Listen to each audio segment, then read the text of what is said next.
the high desert and the great American Southwest, I bid you all good evening, good morning, good afternoon, wherever you may be across the cosmos. All time zones covered. I'm Art Bell. It's great to be here. The big news! Who won Survivor? You know, I don't care who won Survivor. I think Rupert should have won. He should win retroactively or something. Is that the big news? I have a computer problem. That's pretty big. I'm ready to shoot this computer. And I would, too, except it's Ramona's computer, and so I can't. Any computer whizzes out there, try this one on for size. Windows 98 version 2, right? Wife's machine, right? Okay. It prints everything just fine. Install a new printer. Prints everything just fine. Except Netscape won't print. Every other function in the computer is perfect, but Netscape will not print. I've reinstalled Netscape, reinstalled the software for the printer. I've done everything under the sun that I can think of to do, and I don't care what. You order something to print in Netscape, it just goes, and that's it. And it never prints. And I've been fighting with this machine now since the news of Saddam broke. Actually, since even slightly before that. And so somewhere out there, there's somebody who knows how this can possibly be.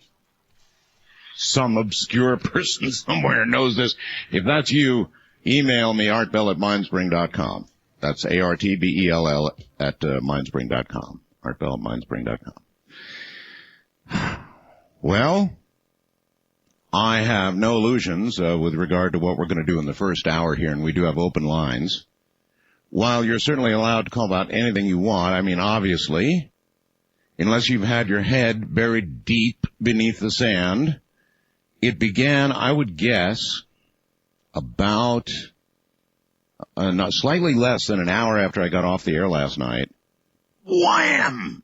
A ham radio friend that I was in communication with up in British Columbia said, hey, they got Saddam. It's breaking. Well, they didn't know for sure right away, but, it was all over the networks. Fox was saying, no, they didn't.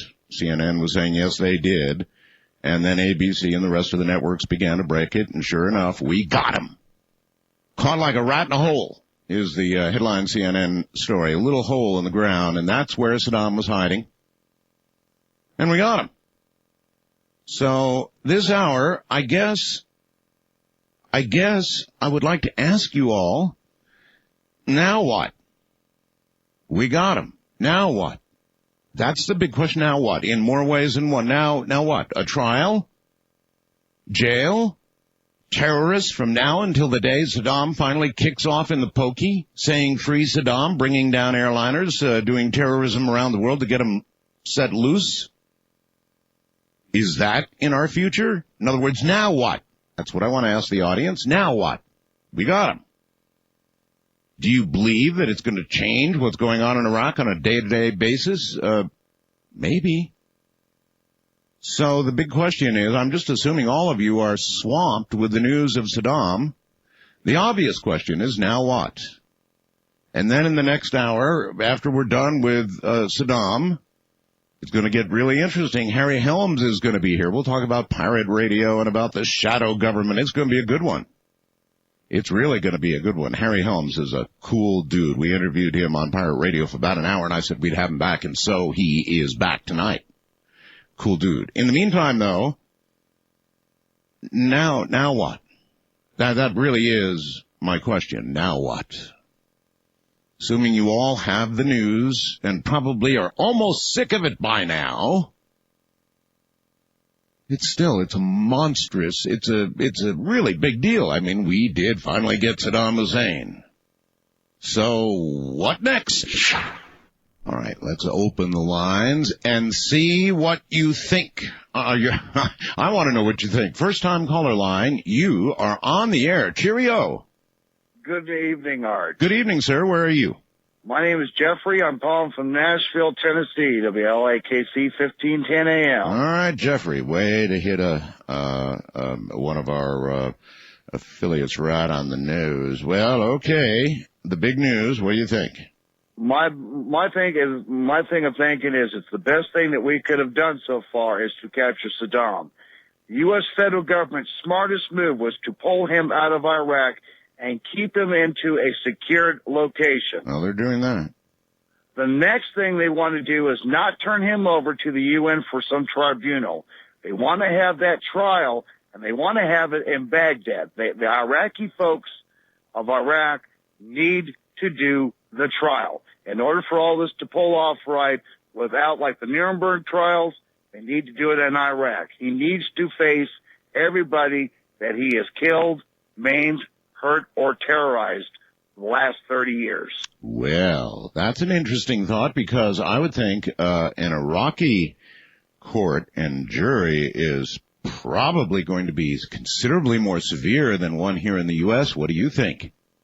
Actually, if he gets the trial done here, a lot of the global nations are going to say, no, that's foul, because it's Bush wanting to take revenge. Well, the smartest move for the situation to happen now is for him to be tried against his peers. All right. Well, thank you. That's pretty valid, in my opinion. If he's tried here, he'll be in jail for life, right? We all know that. There's no way an execution would ever take place here. No way, right? So he's certainly right about that. The Iraqis, on the other hand, probably would have considerable sway in terms of convincing me that they ought to be the ones, as he suggested, to try Saddam, not some international tribunal where he'll be in, I don't even know where they finally sentenced him to, but yeah, of your peers. There was something about your peers, right? Well, Wildcard Line, you're on the air. Hi. Hi, this is Michael, and I have some information that I think you folks overlooked, which relates both to Saddam, and it ties Saddam directly to John Lear test. Wait a minute. What does Saddam have to do with the John Lear test? Well, he has to do everything, because Saddam, it's actually a pretty sad day for humanity today, because for all of the bad things that Saddam did, and I understand he did a lot of bad things, nonetheless, he was trying to free this planet from a particular extraterrestrial race.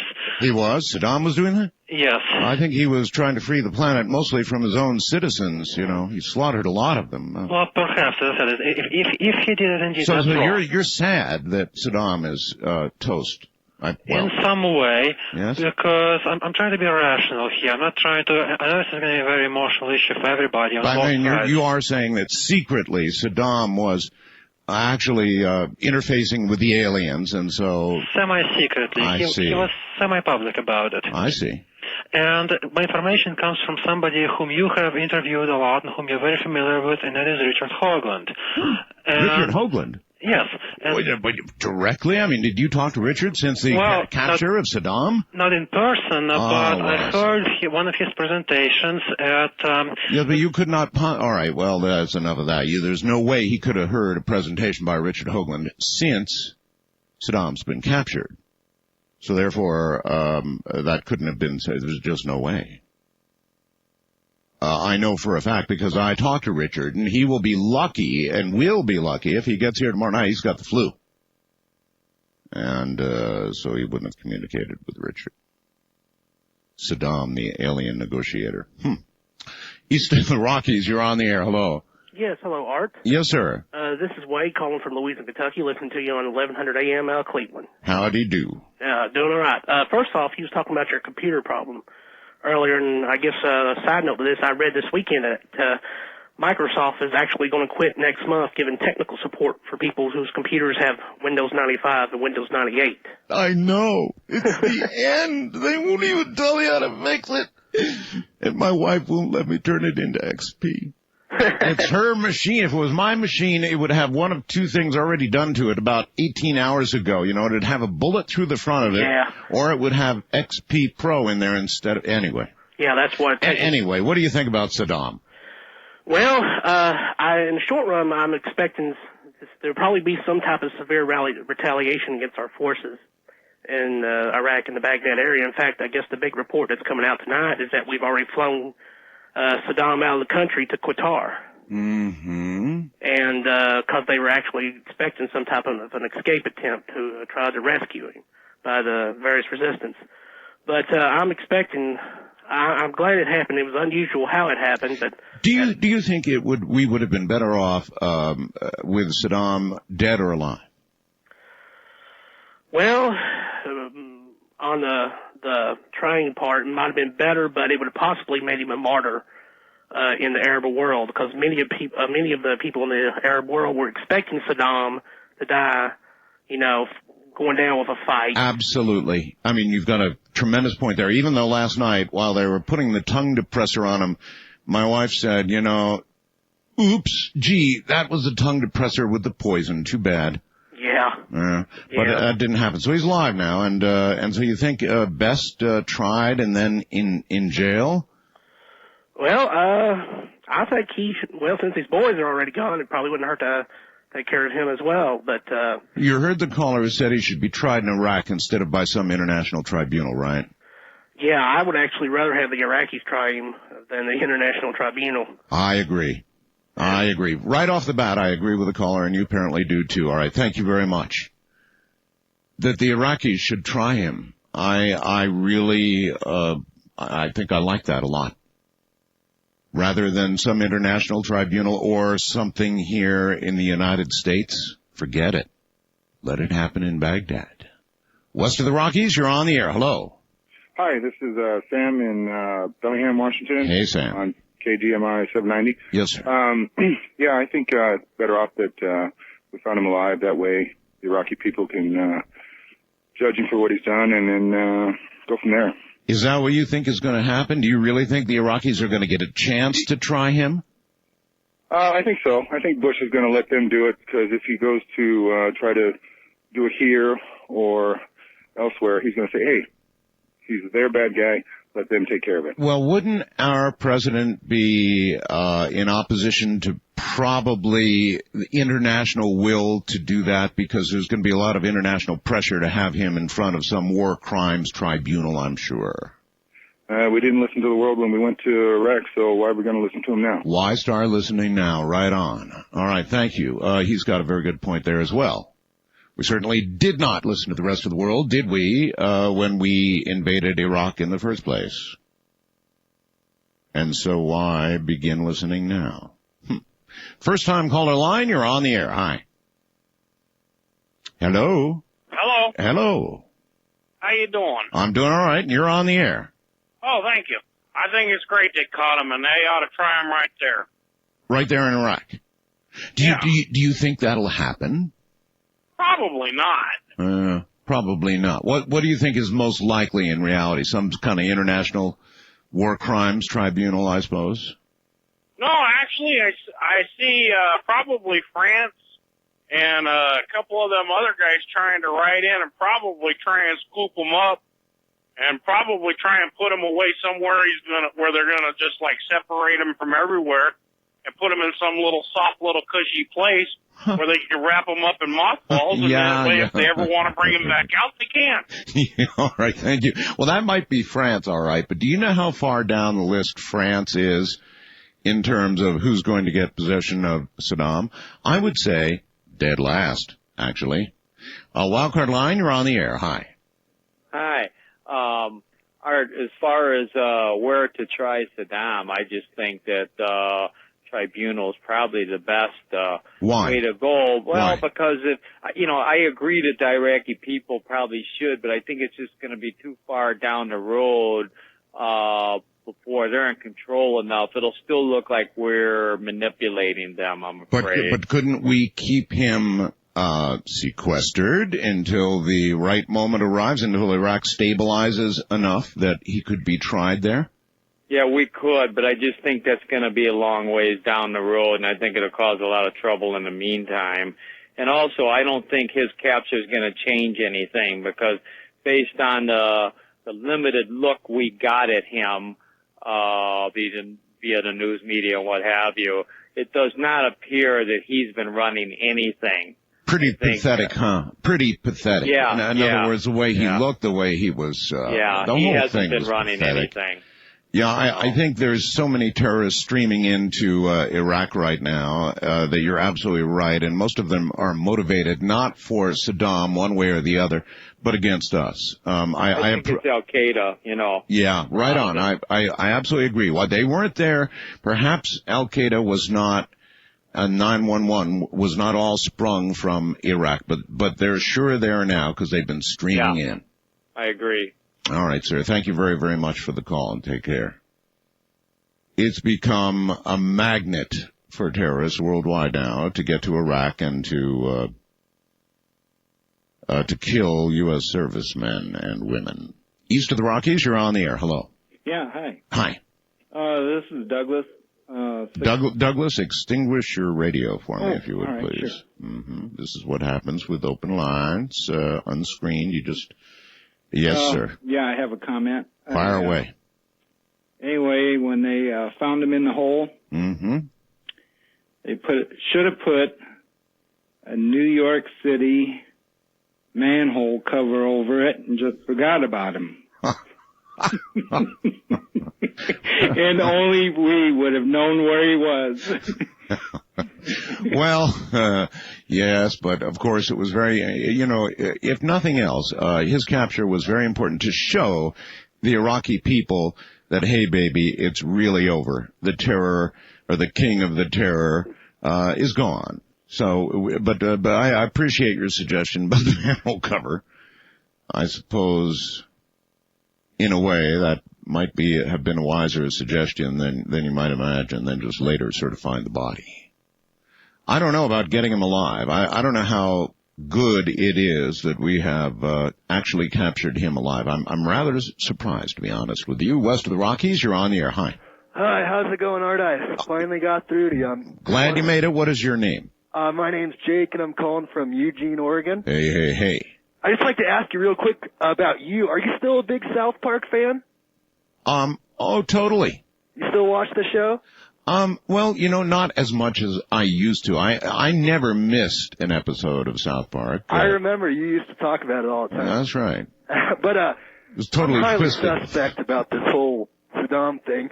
He had 4 or 5 body doubles all the time. So, and I'm just also highly suspect because this is so close. Oh, you think we might have gotten one of the doubles? Well, it could be, it could be like the moon landing or something like, it's just so close to Bush's reelection. Would the real Saddam be in a hole like that? I don't sure there are a lot of people. Art. Or would you offer up a double in a hole like that? Or would you say it's Saddam just to give yourself some more clout, to say like, hey, look, we got Saddam. Now, wait a minute, you're not suggesting that we intentionally have misled the media and said we have Saddam when we don't. You are suggesting that, aren't you? I am suggesting it. Look at how close it is to Bush's reelection campaign. Yeah. This is only going to help Bush's poll results. Well, it probably will, yes. Yes, and he has been struggling a little of late. And, if it would have happened 6 months ago, I don't think it would have had the same impact that it does now. What do you think about the guy who called up and said Saddam was negotiating with the aliens, and so now the world's in big trouble? Well, yeah, I don't know about that one, Art. I don't either. Well, I think he's in big trouble for things on his own, but as far as, I'm not even sure that it's really him. I think it might be a whole staged operation just to, just propaganda. Gotcha. You know what I'm saying, Art? I do. No, I do. Thank you very much. I know exactly what you're saying, that you don't think it's him, that we're lying, we lied. First time caller line, you're on the air. Hi. Hey, hi. This is Lou from Long Beach. And, Yo, Lou. Yeah, I saw that thing on TV, and man, I tripped out because I'm an ex-Marine and I was in the first Gulf War. And man, when I seen this guy on TV, I was like, man, that's him, and I felt like a weight off my shoulders was lifted, because we didn't get him last time. No, we didn't, but we've really got him now. Do you think it's better we have him alive than dead? I think it was good that we got him alive, so, it was like proof that we got this fool, and there he is right there. So take a look. We got him, and well, you're right about that. No matter how he had died, if he had died, we would have been blamed for killing him. So he has a very good point there. because everybody thought, he wouldn't be coming back. The dead or alive part, it would just be dead. So maybe in a way we've proven something about ourselves, which I think is good. I hope it's good. Anyway, more open lines. Unscreened, rip 'em, tear 'em, open lines coming up. God, I love breaking news. I love breaking news, and I have a not very important observation about breaking news that I always find very entertaining. And that is, the news began breaking, shortly after 3 a.m., I think, right after I got done, about an hour after the show last night. And then the official press conference didn't come until 4 a.m., and so for a long time, all of the news networks had nothing better to do, in fact, nothing at all, other than to wake up all the news anchors they could, have them come down, and then they got to question each other and sort of make news before the news. And that's one of the more entertaining things you can ever watch during a major piece of breaking news, and that is the anchors all having nothing to do but not answer each other's questions and talk to each other. The American media is an incredible machine, isn't it? In my opinion, the American news media has devolved to the point in this country where, frankly, it's an interesting thing. It's absolutely fascinating. Try it the next time there's really serious breaking news. The most serious, of course, is when they don't actually have the news. And just sit back and watch them do infotainment. In essence, interviewing each other and talking about what might be, sometimes for hours on end, without one scrap of real information. In other words, just a subject. No real hard news in the old style of news, but just a concept. And they can go with that endlessly. It's really an American cultural wonder. First time caller line, you're on the air. Hello. Hi, Art. Hello. I'm glad to be on your show. I'm calling from way over here in Western Pahrump. You're here in Pahrump? Yeah. Listening to Art Bell. No, sir. Come on. You're in Pahrump. What radio station? KNYE.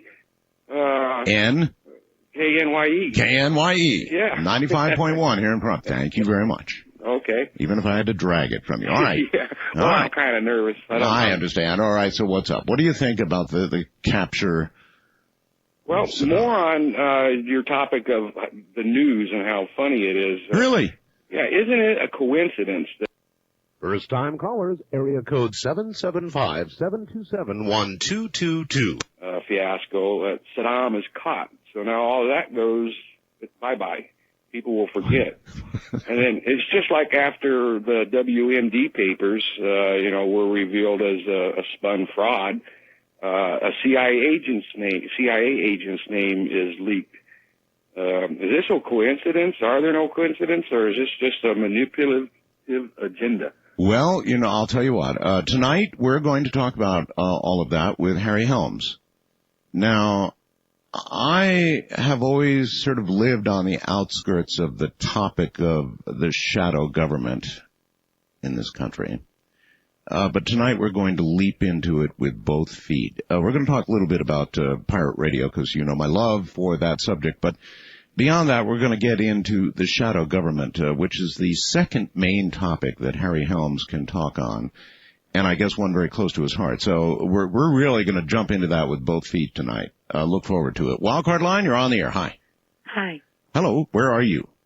Art? Yes. Am I on? Yes, you are. Where are you? I'm calling from Canada. Canada, okay. And I want to congratulate President Bush and those troops for their capture. And I heard the news right after I listened to you last night on the radio. That's right. And I think he definitely should be tried in Iraq. He has done so much damage to the people over there and the soul of that country that I think it could be a start of a healing for their minds and their hearts if they do see him, justice being served to him. Do you think, and by the way, I certainly agree with you. Do you think that the Bush administration will conclude how important it is that he be tried by his own people in Iraq rather than some international court? Yes, I do, definitely. Actually, I said to my father, we were talking about a week and a half ago, I said, he's probably somewhere in the basement lined with lead, hiding so they can't see him. I said I wouldn't be surprised if it was under his own house. And I said he's underground somewhere. And it was so, in fact, my dad called me so early this morning and said, they got him. I goes, I know, I've been listening all early in the morning. Did he look pathetic or what? You know what? He looked like a humbled, we both said he looked like a bum. This high, I could never get in my mind. He stood on that balcony of his and shot that rifle, and everybody cheered. Then he shot it again. I said, he looked so stupid.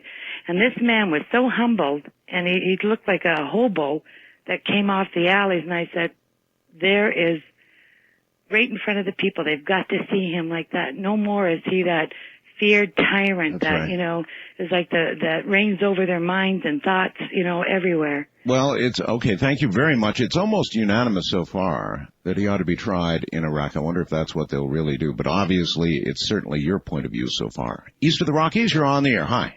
Hi, Art. Hello. This is David. I'm calling from Bryan, Texas. All right, David.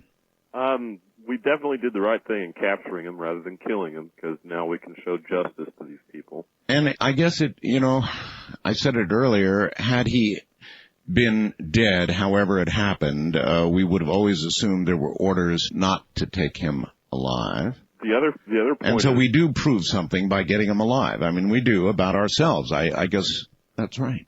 We can't let the UN try him, though, because they'll try to bring up charges against the U.S. for various crimes they want to try to assess to us. Probably, yes. And also, this will have a great impact on the Iranian people who we're hoping will overthrow their own government, you know, and put a righteous government in over there. Another good point. And on your guest tonight, oh, yes, I believe one of the biggest conspiracies, besides what's been going on in the press calling this country a democracy instead of a constitutional republic, and banning hemp.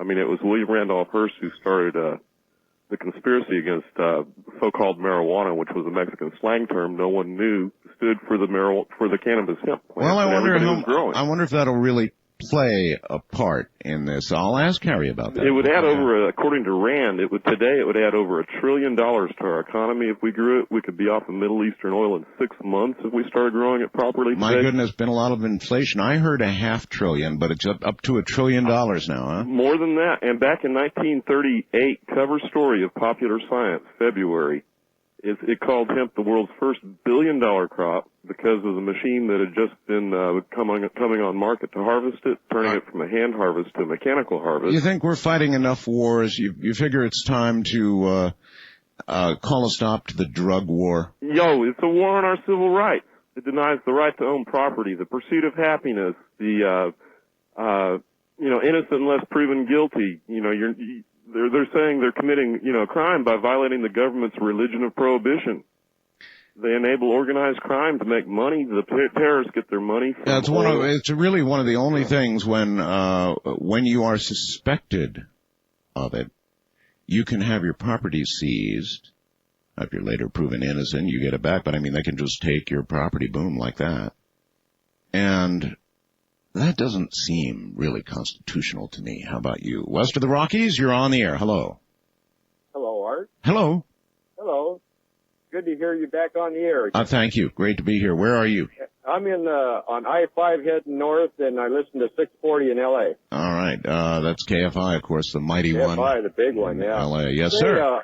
On the Saddam Hussein thing, I think he ought to be tried in Iraq, but I think each one of the tribes, the Shiite tribes, the Kurdish tribes, ought to send a representative, and he ought to be able to face each one of those tribes that he attacked and did these dastardly attacks to, and have them judge him. I think that's a superb idea. Do you think this administration, as I asked the last caller, will have the sense to recognize that is the way to do this, or some form of it, as opposed to some great international war crimes? I think the international ought to stay out of it. I think it's Iraqi people.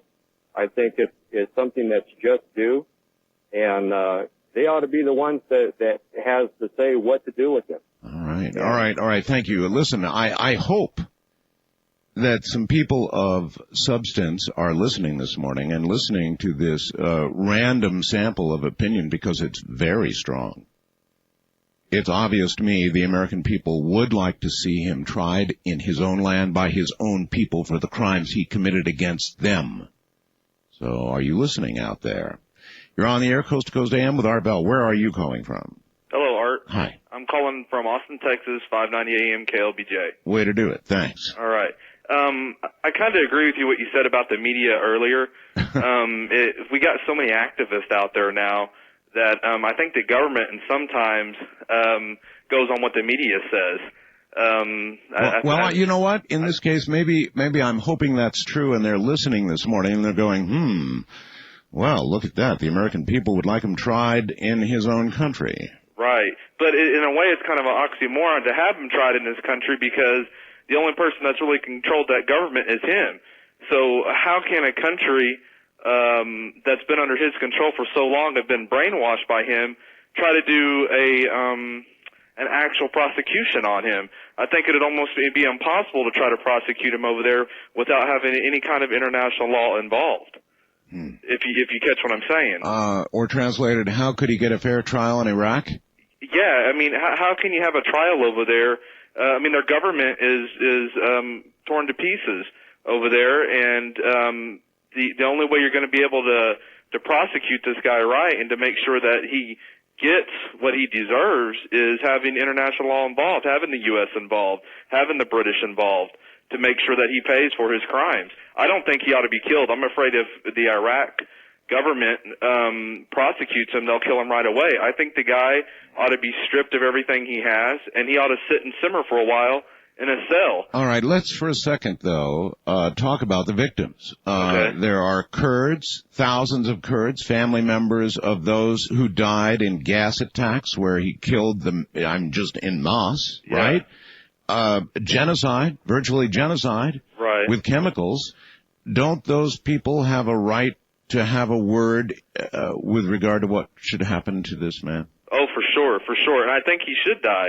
I just don't think he should die right away. I think he ought to sit and simmer for a while and should be tortured for a while and feel what it's like to have everything stripped from you and to live in poverty. Oh. I think he ought to have a taste of that. Oh my. All right. Well, so a little torture. That inevitably comes up. Well,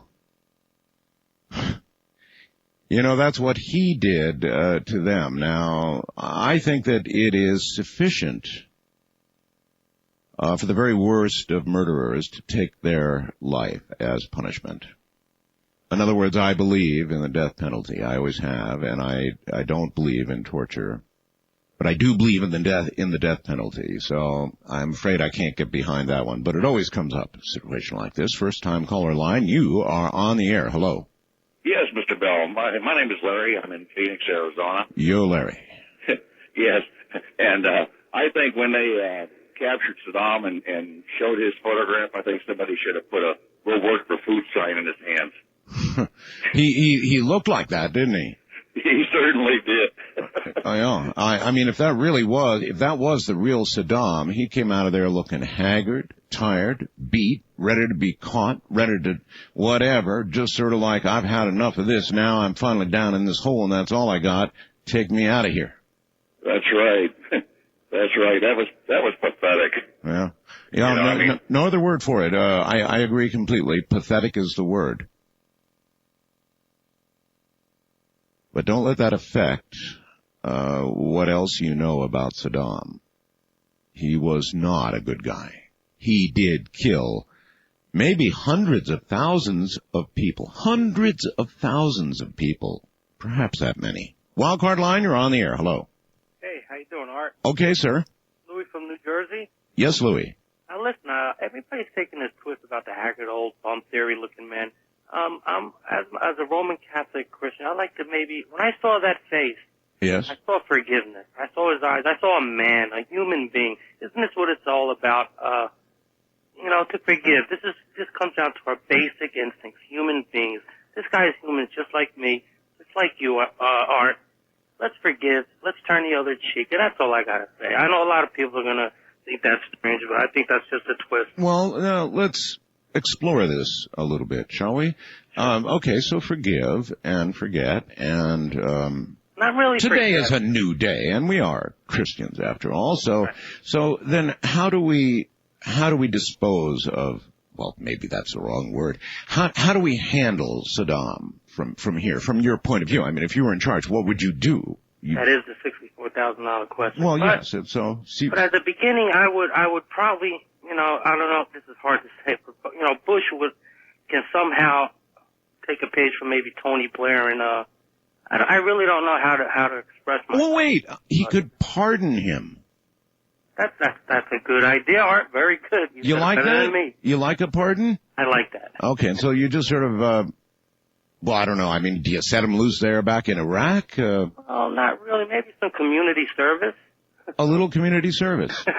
A lot of community service. Taking care of maybe Al-Qaeda writings on the wall or something. Well, you get it all. East of the Rockies, you're on the air. Hello. Yeah, Art. Yes, sir. Yeah, I wanted to talk about Saddam Hussein. This is Dane. I'm over the road in Nebraska. All right, my friend, you're on the air. Okay. Talk. Yeah, I think what they ought to do with Saddam Hussein is I think they need to turn him over to the Israeli intelligence, the Mossad. Really? They ought to squeeze this guy for every drop of information they can get from him. Then let the Iraqis try him and let them execute his ass. I've got you. All right. So to the Mossad first for a little massage for information, and then give him to the Iraqis for disposal. West of the Rockies, you're on the air. Hello. I am? You are. Okay, a word about Saddam Hussein. I think it was a waste of $25 million. Because it's obvious to me he hasn't been running anything in that country for a long time. You don't think so? If that was him. You don't think so? And whatever problems that they had before they captured him, they're going to have for a long time. Are you saying you think there was a shadow government there doing the real work? I don't know if it was a shadow government. I'm going to tell you that the man I saw today looks like he's been in custody evidently for a long time. I don't know who he was. If he was Saddam Hussein, it doesn't look like they captured him this morning. But that's kind of beside the point. I don't think he's been running anything. Oh. All right. Anyway, goodbye. Goodbye and thank you. Not running a thing. You're on the air on the international line. Where are you? I am in Manitoba, Canada. Manitoba. All right. Welcome to the program. Hello. Turn your radio off. That's always number one. Mm-hmm. And proceed. Hello. Yes. Hey, yeah, I'm just wondering, I'm kind of still baffled. Why did they even go after Saddam Hussein? Like, why? Why did they go after him? Like, wasn't the first thing they thought because of 9/11, they thought he was behind that? But then he ended up... no, I don't think they ever really thought that, to be honest with you. But then there was the weapons of mass destruction. Well, yes. Then nothing happened with that. Well, we don't have those yet. Yes. And then finally it's liberating the Iraq people now? It did come down to that, yes.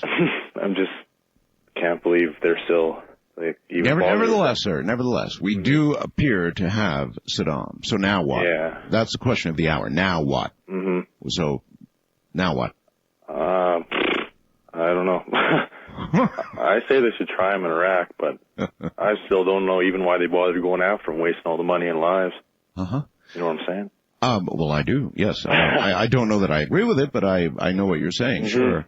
Actually, I was against the war, to be honest with you. I was pretty much against the whole concept in the first place, as you well know. I am nevertheless very pleased that the United States has this mass murderer in custody. And I think if you can draw any conclusions from what we've heard tonight in this first hour, it would be the majority of you calling, given a random sample, of course, think that he ought to be tried in his own country. We will be right back with Harry Helms. Stay right where you are. I wonder if the world will ever get a group like ABBA that could harmonize like ABBA again. Will the world ever get that again? Probably, but not necessarily while we're here. It's been too long since I had this on. All right, coming up, we're going to have some fun. Harry Helms is the author of over a dozen books, mostly scientific books, technical topics, that kind of thing. His books include Computer Language Reference Guide. Ooh, maybe I can ask him about my big problem. Electronic Circuits Cookbook, all about ham radio, shortwave listening guidebook, and his latest, Inside the Shadow Government. That's quite a leap for Harry or anybody else.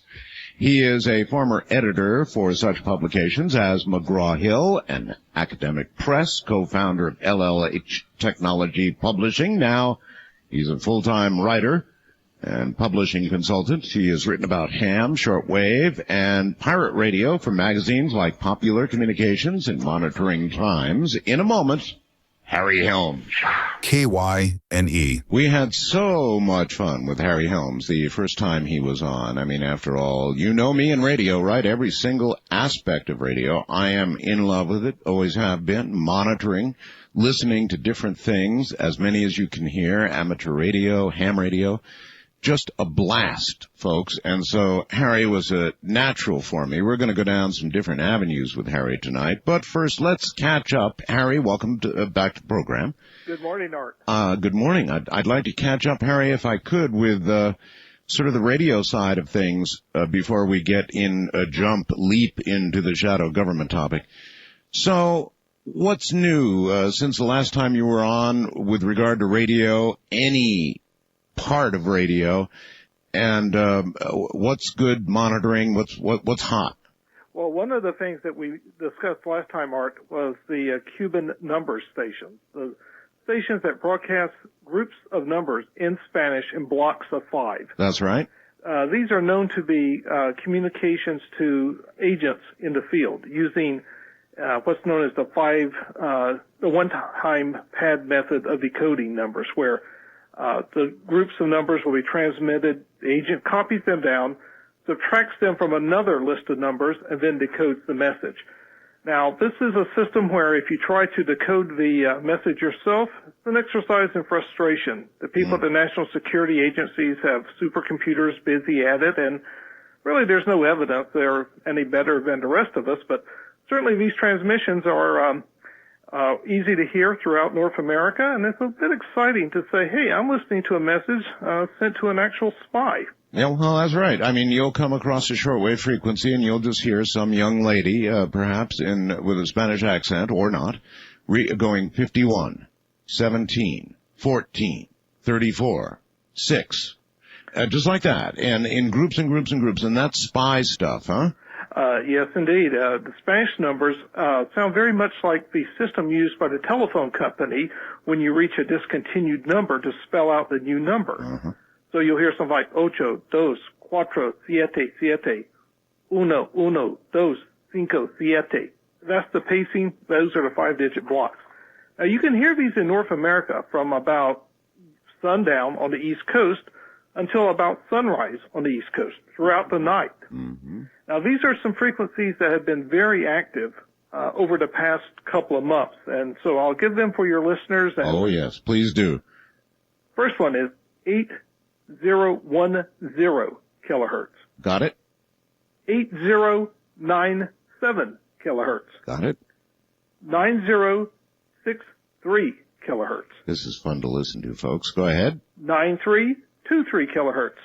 9323. And 9908 kilohertz. 9908.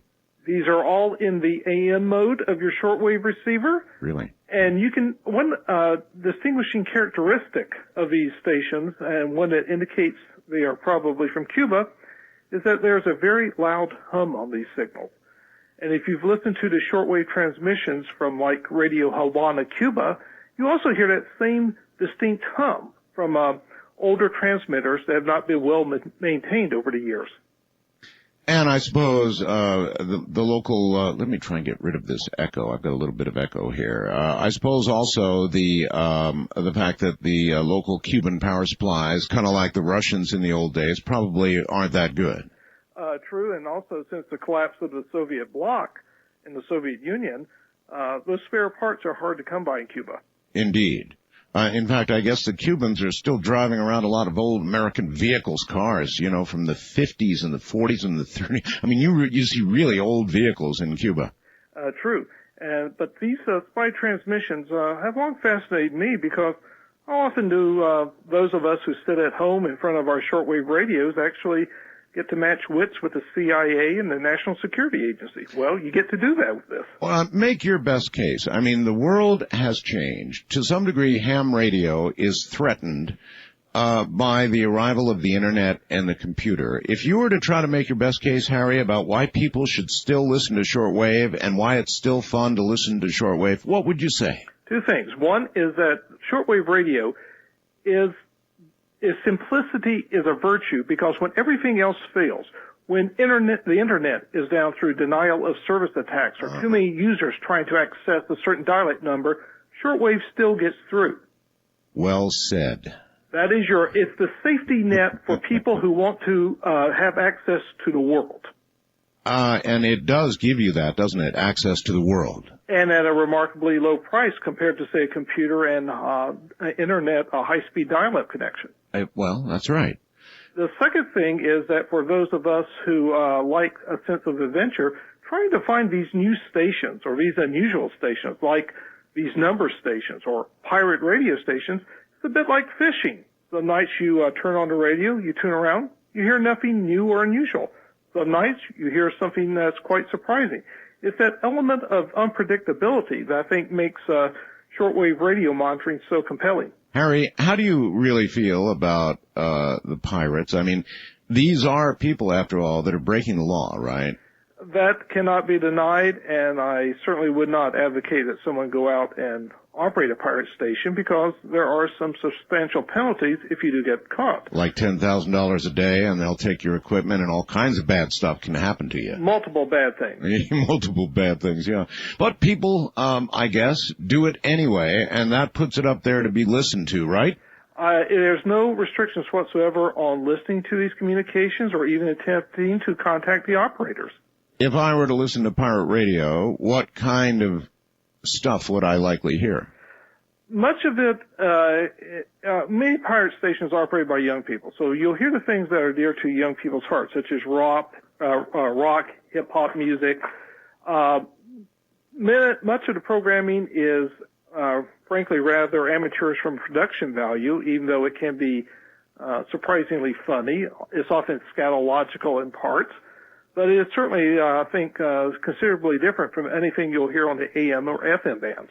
Well, I got a hot button question for you. If you had a station like the one you were just talking about playing hip hop, I mean, obviously from the FCC's point of view, it's a kid out there messing around. Yeah. So you take that pirate station, then let's consider a second pirate station. One in which somebody's a political activist and they don't like, let's say, the Bush administration. And so they're actively on the air every night transmitting their hate toward the Bush administration. Which one of those pirate stations do you suppose the FCC would pursue? Frankly, the FCC has shown a greater tendency in the past to go after overtly political stations. There have been stations in the past operated by the Ku Klux Klan, by white supremacists. These have been busted over the ordinary run-of-the-mill pirate stations. Do you think internally they've got a policy that perhaps is a little lenient when they know it's a kid playing around out there? I think it's a policy of allocating their resources on how much attention the station is attracting. An overtly political or quasi-clandestine station, if you will attract more attention and perhaps make more of an impact in news media, maybe will have more people complaining about, whereas a station just playing music and other programming aimed at young people, well, that's no big deal. So I think it's just simply a matter of the squeakiest wheel getting the most grease. All right, then let's try this one, Harry. The reason that the majority of these kids put a pirate station on the air is because they love radio, and they're looking for any way at all to get into radio, to experience what it's like to broadcast. I know gazillions of people like this, Harry, because of what I do. They come to me all the time, and I was there myself. I was almost born on a radio. I mean, right. I just plain love every aspect of it, and so that's what makes these pirates do what they do. Do you think, Harry, that we should have some avenue, some way and I guess you could say CB or ham radio's a way, and certainly they are, but I mean something else, some way that young people could legally do some small-scale operation. Should there be something? We are critically overdue for that, Art, in my opinion. Critically overdue. Well, what would you set up, Harry? There are several regions. For example, let's say just above the expanded AM broadcast band from about 1700 to 1750. Yes. That's an area, and you tune across at night, and it's essentially dead. Yes. I could see, for example, authorizing low-power stations, say no more than 50 watts or so, into a limited antenna, maybe a quarter wave, in that range, for a non-commercial broadcasting. There's also a little bit of leeway above and below the FM band that could be used, like say down from 87 to 88 perhaps. There are also a possibility with television going to all digital and new channel allocations for some frequency space to be, freed up there. So something that would be basically the broadcasting equivalent of CB radio, low power, short range, but with few restrictions and low cost equipment. I think that is something not just for kids, but for every person who wants to go on the air and express an opinion. There's certainly Harry, I've been an advocate of this for I don't know how long. Some low-powered, now low-power radio and low-power television, actually low-power radio and low-power television were both proposed and to some degree were passed, but large lobbyists kind of squashed the low-power radio business, so it's groups, churches and that sort of thing, which is fine, but nothing for individuals really, right? That's true. The Low Power FM initiative a few years ago was indeed adopted by FCC, but the technical standards the FCC imposed on these stations basically put just the administrative overhead of complying with the technical standards beyond the reach of the average person. It takes, as you said, some sort of a church-based or community-based broadcaster to be able to afford a low-power FM station. Do you think that now of course, go back, Harry, to when the Federal Communications Commission took the 11-meter band away from the hams and they gave it to the CBers. A gigantic, incredible, monstrous mistake. In every way you can imagine. I mean, 27 megahertz is not a local communications frequency most of the time. It's skip. It's a mess. It's become just a sort of a bad land of people who are now encroaching on the 10-meter ham band. I mean, it's a disaster up there. And I've got CB because it'll save your butt on the road. But it was a disaster. It could have been put up in VHF or somewhere else. So what do you think about that? I mean, when you're proposing a little space above the broadcast band, is that going to turn into another CB band? Freedom always carries with it some risk, Art, including that people will be misbehaving to a degree. But then that's part of the price tag for freedom. It's interesting that free speech applies to, say, if you want to do something in writing, you don't have to get government permission. If you want to publish a book, you don't need government permission. If you want to put up a website, you don't need government permission. But if you want to send something out on the airways, which theoretically belong to all the people of the United States, then you have to get the government's permission. And I think that we've been a bit too restrictive over the average citizen's access to the airways with their own transmitting equipment over the years. Yes, we need some standards, but the way it is now, we have restrictions and no standards whatsoever. So you're sort of admitting then there would be, with space at the top of the broadcast band, maybe either side of the FM band, whatever, there would be trouble as a result of it, but you're saying that's part of the price of freedom. Freedom is not always orderly nor neat. There's going to be always a certain messiness with any sort of freedom. The thing is, the benefits of freedom outweigh, I think, the downsides of people abusing those privileges. Yeah, that's a good answer. Do you think any such proposal has a chance of really making it through, Harry? In all honesty, I would be extremely dubious. I think perhaps something that would be, maybe we could get the power limit for FM raised from 100 milliwatts to maybe 1 watt or something of that nature. But I think at this stage, being realistic, I think the odds are quite long that the FCC would do such a thing. There are mysterious sounds on the shortwave bands. Harry, lately on the 40-meter ham band, there has been a 100 kilohertz wide sound. I don't know if did you ever hear me play that on the air? Yes, I did. You did. Do you have any thoughts at all about that signal? It was so interesting because after I brought it up, it had been there for months and months. I brought it up and it disappeared.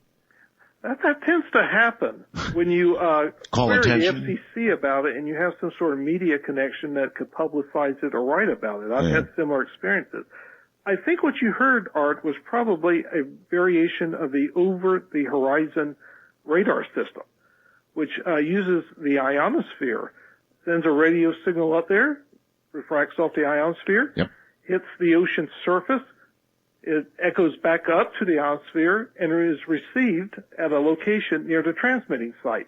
And this can be used to track such things as small ocean vessels, submarines that have briefly surfaced, things like that, which cannot be readily tracked by satellites or ground-based radar. Right. Exactly correct, Harry. I think that's what it was myself, and the majority of opinion after I played it on the air was that it was that. So you're with the strong majority on that, Harry. And we also have people up in Alaska with HAARP doing all sorts of interesting things with our ionosphere. But yes, we talked about HAARP last night, and I'd wager you probably heard the program. Yes, indeed. How do you feel about HAARP? Knowing as much as you do about radio and what it can and can't do, you're very knowledgeable, and you got to hear the program on HAARP last night. What do you think? My pet theory is that HAARP is actually some sort of weapons-related project intended to disrupt or disturb shortwave communications, particularly the guidance systems of missiles, by pumping so much energy into the ionosphere that it becomes highly absorptive of all radio signals, thereby disrupting shortwave communications, or perhaps playing tricks with the guidance systems of missiles that would be coming in over the North Pole. Wow. That's pretty heavy stuff. No question about it. So you think that, all right. Well, then I have one more radio, related question for you, and it's a doozy. Are you familiar with, BPL, Harry? Do you know what that stands for? Oh, yes. Broadband over power lines. Broadband over power lines. Now, there is this scheme, folks. It's really interesting, to turn all of the power lines in America, I mean all of the power lines in America, into delivery systems for the Internet so that we could deliver broadband to every home in the United States. Isn't that right, Harry? Along with generating a good bit of radio interference in the process. Yes, well, I was going to get to that part right after the break, and that's what we're going to do. We're at the break point. Harry Helms is my guest. He knows about radio, and we will address the BPL, broadband over the power lines issue, in a moment. And then a boom ba, indeed. We'll talk about shadow government. There is this incredible thing called broadband over the power lines, or BPL, that most Americans probably weren't even aware of. And there's been this intense, gigantic fight going on between those of us who use the radio spectrum and people who saw dollar signs in their eyes. It would have been a national tragedy. I'll tell you all about it, so will Harry, in a moment. All right, one more time. Broadband over the power lines, BPL, a monstrous controversy going on, and here's why. Because power companies and Internet providers and, I tell you, they just saw dollar signs like you would not believe. And the idea was to transfer the Internet over power lines. You know, the ones going out in front of your house? Those long lines that really are antennas. I mean, they're unshielded wires that carry electricity. And, they thought, we could carry the Internet too. And there's just one little hitch in that idea. And that hitch, of course, is that it would produce noise. It would wipe out the shortwave band. It would wipe out ham radio. It would wipe out CB. It would wipe out international broadcasters. It would wipe out Well, you know who it'd wipe out? It'd wipe out FEMA, the Federal Emergency Management Agency. And they just filed against BPL, and so a lot of people are going, whew, looks like we may have dodged a bullet, because the last I heard, FEMA said, look, our stuff won't work if you go ahead with this idea. Do you think BPL's going to be dead because of that? I certainly hope so, Art, because in addition to the shortwave bands, if anyone is out there listening to Coast AM on an AM broadcast band station, Thank you. BPL will also do a number on that. That's right. Listeners may have noticed in the past when they're out in their car listening to AM radio and they pass their power line, that loud buzz. And it gets real noisy as you go near the power. Yeah. Now imagine that buzz not being restricted to near a power line, but virtually anywhere in the United States.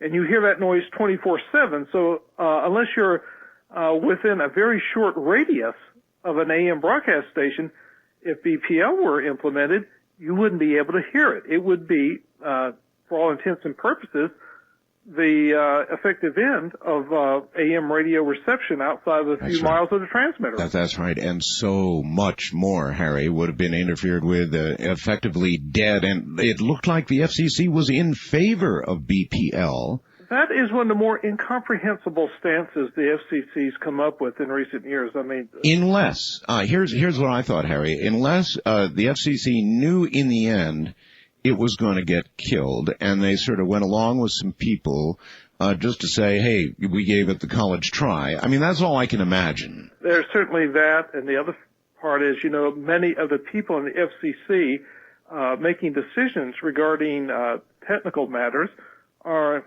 lawyers, MBAs, and other people without an adequate technical background. Yes. Now, the other thing about BPL that was puzzling to me is that, yes, those power lines are good radiators of signal, but the Internet is two-way. You have to send material messages into the Internet, into those power lines. That is a hacker's dream. Yeah, that's right. It really is a hacker's dream, isn't it? It's almost as if the FCC was saying, okay, we're going to make it easier for hackers to hack into your dial-up Internet connection. And that's what BPL would have been. You would probably have widespread hijacking of email addresses, of great theft of Internet service. Yes. So I saw it not just as dangerous for radio listeners and other users of the radio spectrum, such as police, fire, and emergency services. It would have been a nightmare for users of the Internet via BPL, who would suddenly find that their web site or their email address had been hijacked and used by other people. It almost really would have been over for, you know, monitoring and, it would have been over. I mean, it would have potentially killed shortwave. It's incredible. Well, also look at the impact upon military communications. Yeah, I know. Well, that's what FEMA essentially was saying. The military is yet to chime in, I think, but surely they will. Hopefully this is deader than a doornail. I certainly hope so, simply because it would not just been bad for us who are interested in radio, the radio hobby or radio listening. It would have been bad for average consumers, including Internet users. All right. Having said all this, let's now take the giant leap, Harry. You have just written a book, and I first of all, I guess I'd like to know, how do you get from being interested in, you know, in radio and monitoring, which is kind of a technical thing, to writing a book about the shadow government? It came about, Art, years ago when I first visited a site along the eastern Sierra of California called Manzanar, which was the site of a relocation camp for Japanese Americans during World War II. Oh, yes. I had an interest in ghost towns and archaeological sites, and suddenly I saw what appeared to be a couple of Japanese pagodas against the Sierra Nevada mountains. Checking it out, I got into the history of the place and found out about the several thousand Japanese Americans who were relocated there during World War II. And as I got into the history, it turned out these people were American citizens. Most of them were American citizens. None of them were charged with espionage or any other crime, nor were they ever convicted of a crime. They were kept there for the duration by a direct order of the president, not an act of Congress. And they were basically held as prisoners in their own country. Mm-hmm. And I started to say, how was this possible? And as I dug deeper into it, I discovered that the mechanisms, the tools that allowed President Roosevelt to order people on the basis of a race to be held on a military camp indefinitely, those tools were still in place, still valid, could still be used by an American president, and in fact had been greatly expanded over the years. The term shadow government is not original with me. This came from a May 2002 article in the Washington Post. Let's try this. Define for me what you mean when you say shadow government. Define it. The shadow government is the collection of laws, court decisions, facilities, procedures, and tools by which the president, upon declaration of a state of national emergency, could basically circumvent constitutional government and impose his will directly through a device known as an executive order. I understand the fear, Harry, attached to that. Honestly, I do. And I have some of it myself. But we have to have something like that. Awful as it sounds, there has to be a contingency, does there not? Particularly in the days in which, people drive airplanes into buildings and things like that. There has to be a way to continue, to govern, to get the word out, to have civilization, no matter what might happen. Don't we need that? We need, indeed, some standby contingency plans.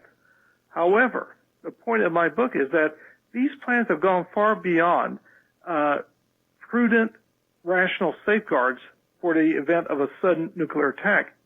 They have become so expansive and so open to misuse that it's where these powers could actually be a greater threat to our long-term liberties and constitutional rights than the external threats. For example, I used the phrase, this happens when the president declares a state of a national emergency. Well, what constitutes a state of national emergency? Simply put, whatever the president feels is a state of national emergency. You might remember, 1971, President Nixon declared a state of national emergency, and he froze wages and prices for several weeks. Yes, he did. Now, where in the Constitution does it say that he has that ability? And it so happens that he said that the unstable U.S. balance of payments constituted a national emergency. Well, the president, when he declares the state of national emergency, that determination, that state remains in effect for 6 months before Congress can overturn it. So what would constitute a state of national emergency? That he might lose a re-election campaign? Okay. That he might be impeached? Yeah, no, that's getting down to the meat of it. Is it your contention? And there were rumors, for example, that President Nixon was going to do something like you're talking about right now, instead of leaving office, that he was going to declare some kind of state of emergency and suspend the Constitution, and we were suddenly going to not be a democracy anymore. Those rumors were out there. Actually, you know what? Those rumors have been out there, frankly, for every president, I think, since I've been alive. That somebody would soon do this. Well, we do know that in the final days of the Nixon administration, his chief of staff, General Alexander Haig, had all communications and written directives coming out of the president's office passed by his desk first. And he imposed that only in the last few weeks of the Nixon administration. He never said why he did it, but it is widely assumed that he was worried that President Nixon would try exactly what you described here. You believe he was worried about that? There are some who think that Alexander Haig actually had plans of his own along those lines, which you obviously believe the first. I tend to believe the first, but certainly that the second cannot be ruled out.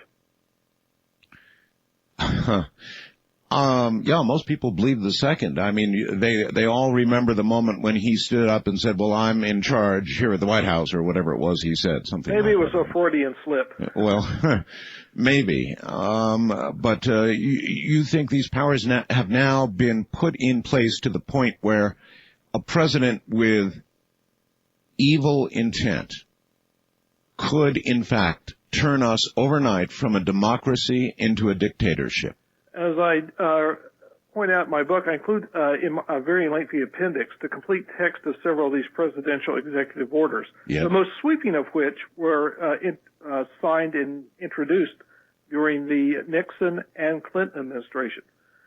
When the president declares a state of national emergency now, for whatever reason, he can do, like President Roosevelt did in World War II, detain indefinitely any group of Americans for whatever reason he sees fit, without filing charges, without legal proceedings, without legal representation. In other words, you'd be no better off than the Al-Qaeda prisoners at Guantanamo right now. He can seize private property, including your auto, your home, your computer, furniture, whatever. He can order you to work at specified jobs. He can seize your bank accounts. He can seize control of all radio and TV stations. He can control access to food and medical supplies. Boy, that's a lot to even begin to tackle here, but I'll stop you at radio and television. As a matter of interest, Harry, how do you imagine an administration would seize control of all broadcasting? I would think that first you would go to the major network and broadcasting concerns, the major broadcasting media groups, and do that. Well, what I mean is there some great master switch that they can throw and take control of virtually everything? No great master switch, but they would send out orders and saying, here's where you're going to get your program via this line feed, and that's the line feed you would use if you want to stay on the air. If you refuse to comply, some soldiers could come down and they could seize it. Just imagining such a world is outlandish, Harry. Well, I own a little radio station here in Pahrump, right? KNY, and to imagine that somebody would order me to take a certain feed or else is so far beyond what I know and feel as an American that I can't even imagine it. That's the main reaction when people have when the subject of shadow government comes up, because it sounds so inherently preposterous that you say this cannot be. Yes.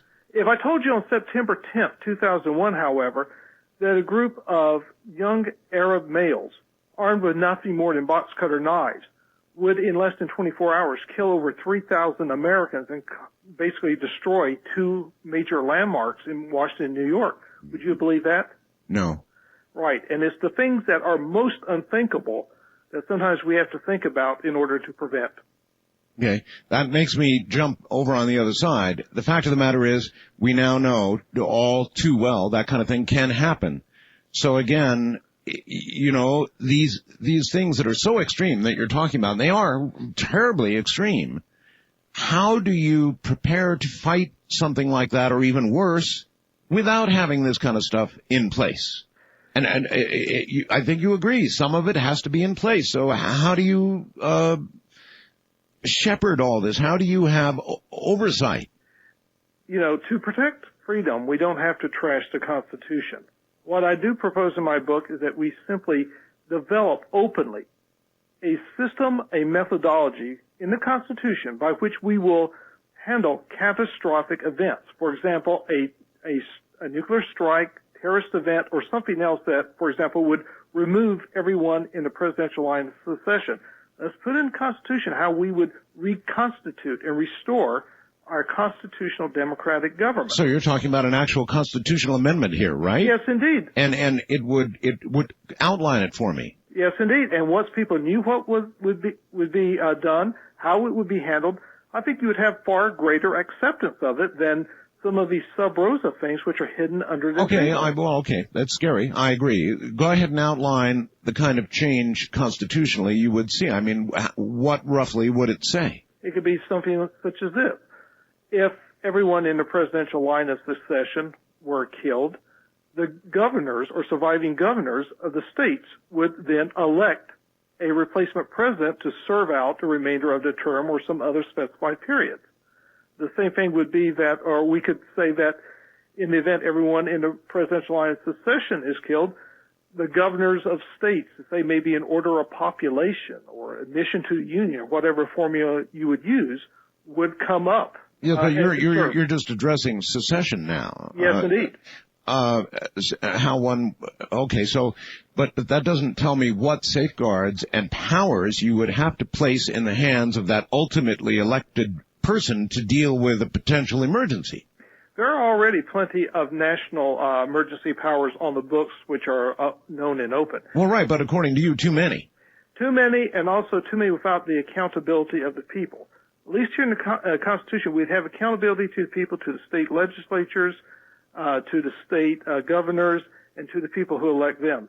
What has happened now is that there has been a cleavage between power and the accountability at this level. And this is the thing that disturbs me, because many of these powers are not being used to fight terrorism or ensure domestic security. Well, let me be devil's advocate, Harry. Mm-hmm. Those powers that we're talking about, extreme as they are put in place precisely so they can be wielded by, for example, one individual, the President of the United States. Why? Because if you had all kinds of oversight and procedural things you would have to go through, you'd never get anything done. And if you were, or at least not fast enough, and if you were facing an immediate emergency, somewhere along the line, somebody's got to act real quickly, and bureaucracies and committees don't do that. You need that, but also I think you need closer definition, for example, of what would constitute a national emergency. Right now, it's up to the whim of the president. Now, how about somebody planting a big dirty bomb in one of our cities and notifying us, or a big real bomb, whatever, something awful about to hit us? That would kind of qualify as a state of national emergency, right? It certainly would, but as I point out in the book, since 1933, for all but 9 months of history, the United States has been operating under one or more presidentially declared states of national emergency. Now that's a little bit too broad. Sure, we've had some legitimate national emergencies and matters of grave crisis during those times, but certainly not every single month, but 9 since 1933 has been a moment of national emergency. Hold it right there. Oh boy, headaches, indeed. Nothing but heartaches, in fact. Well, okay, how about it, Harry? Internment camps, is that something, there's always rumors of it. I mean, you hear these internet rumors that pilots have been seeing these sequestered off internment camps, waiting for wrong-thinking Americans who are going to be on the wrong side of an executive order, that kind of thing. You've heard about all that, right? Yes, indeed. In fact, I think many of these reports got their start back in 1984. When the news first came out of something called Rex 84, or Readiness Exercise 84. I remember that. This was an exercise conducted in the Reagan White House, headed up by Colonel Oliver North, which was to simulate what would happen if there would be a revolution in Central America, sending a great number of people north of the border, illegally north of the border, and what would we do with this? Mm-hmm. And Rex 84 was a plan to house several hundreds of thousands of these people on military camps in temporary housing. These would not be the formal wood structures, but tents and temporary structures of that nature at all large military camps. So you're telling me this was not originally for wrong-thinking Americans, politically disagreeable people, to be tossed into... Not originally, but of course you can house a right-thinking and a wrong-thinking person just as easily. Sure. This is one that came to light during the Iran-Contra hearings in 1987. That's where it first came to light about Rex 84. Was that, if I remember during the Iran-Contra hearings, was that sort of briefly brought up and then squashed real quick? Yes, indeed. That came up during an exchange between Oliver North and Representative Jack Brooks of Texas. Do you remember exactly what Ollie North said, or something close?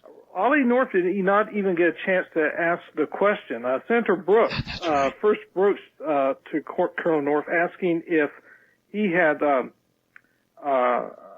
taken part in a plan known as Readiness Exercise 84. Mm-hmm. And at that point, Brendan Sullivan, who was Colonel North's attorney, immediately said, Mr. Chairman, we're in, that's classified, and Senator Daniel Inouye of Hawaii then informed Representative Brooks that that could not be discussed in open forum. That's right. That's right. I remember now. That's right.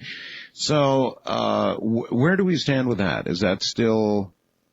That would still be the basic blueprint for housing large numbers of people in the event it was considered necessary.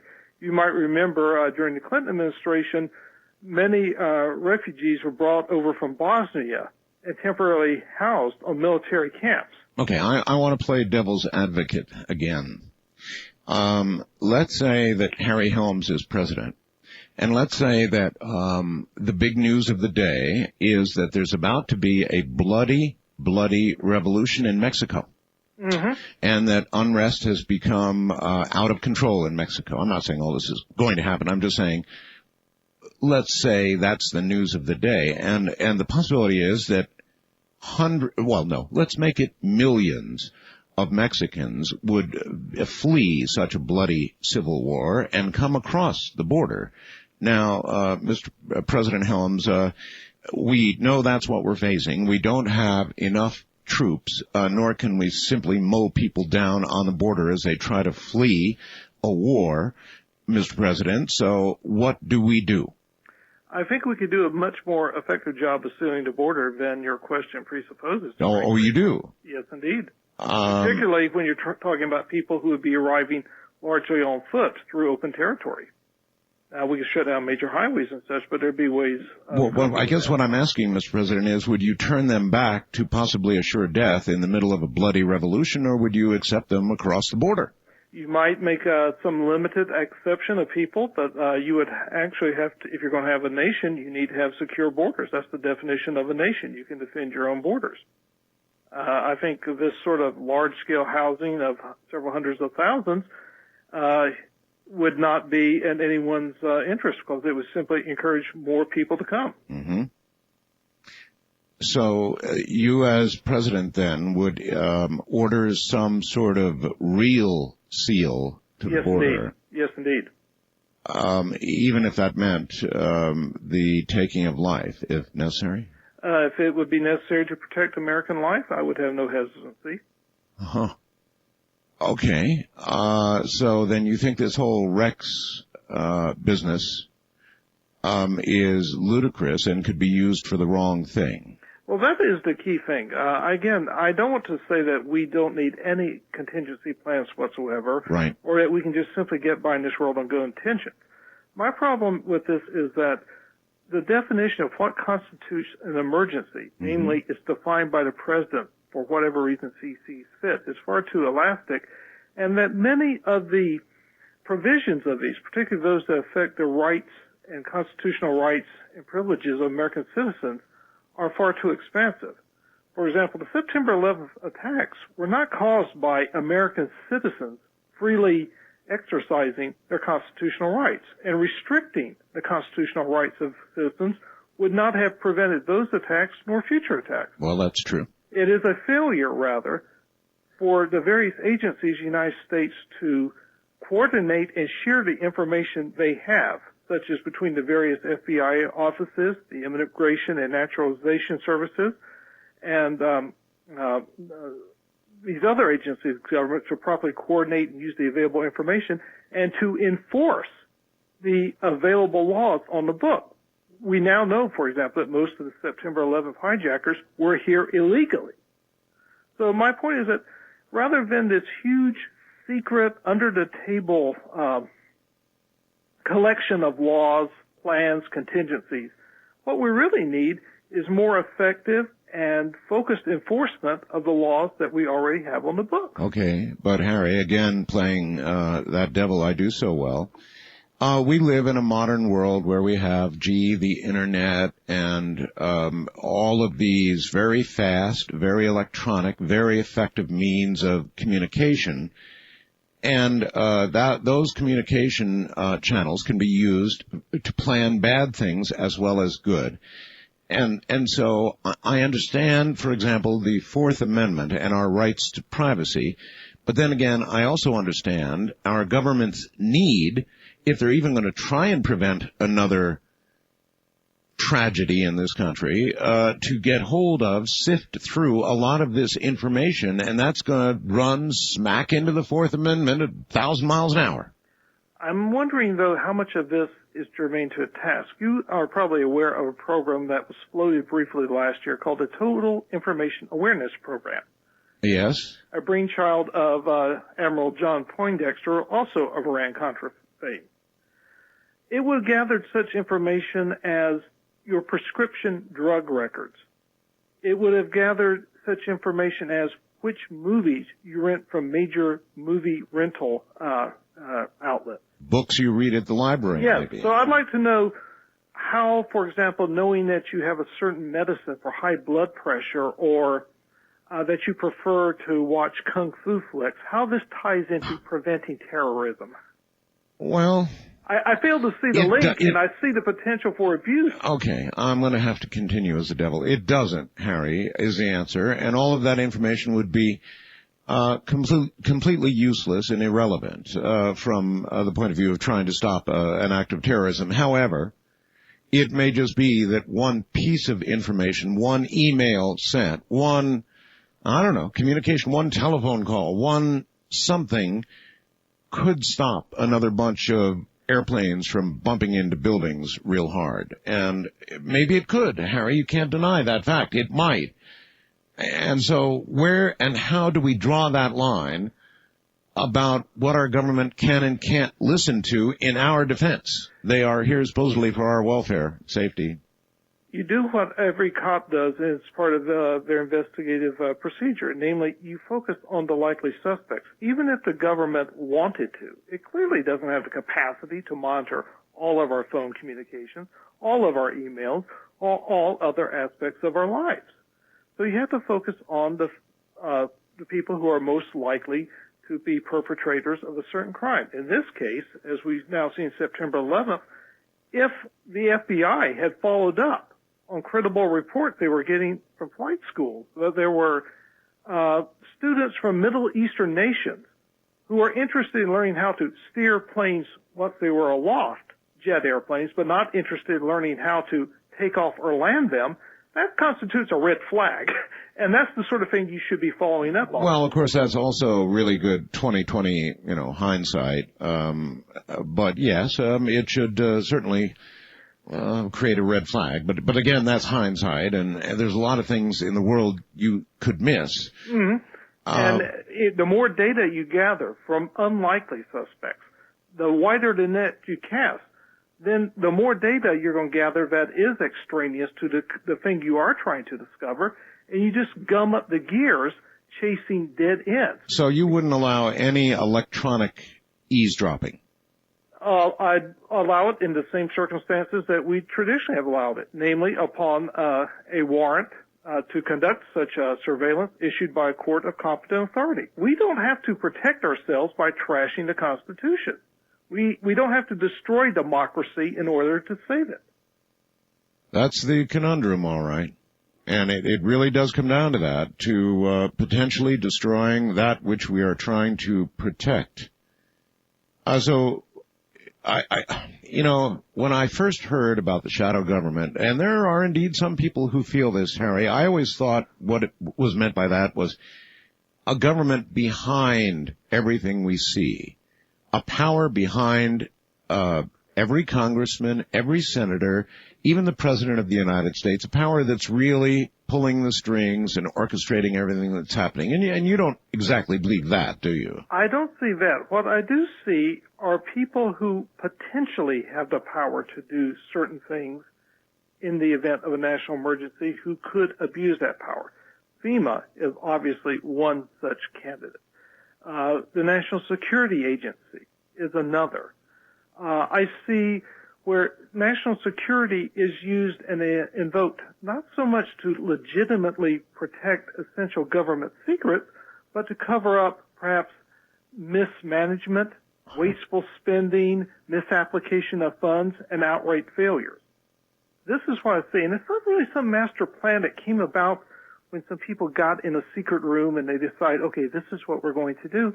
It came about over years, dating from the National Security Act of 1947, and many seemingly innocuous minor laws that were passed that over time have allowed the enormous accumulation of power and the potential for abuse in one man, namely the President of the United States. Well,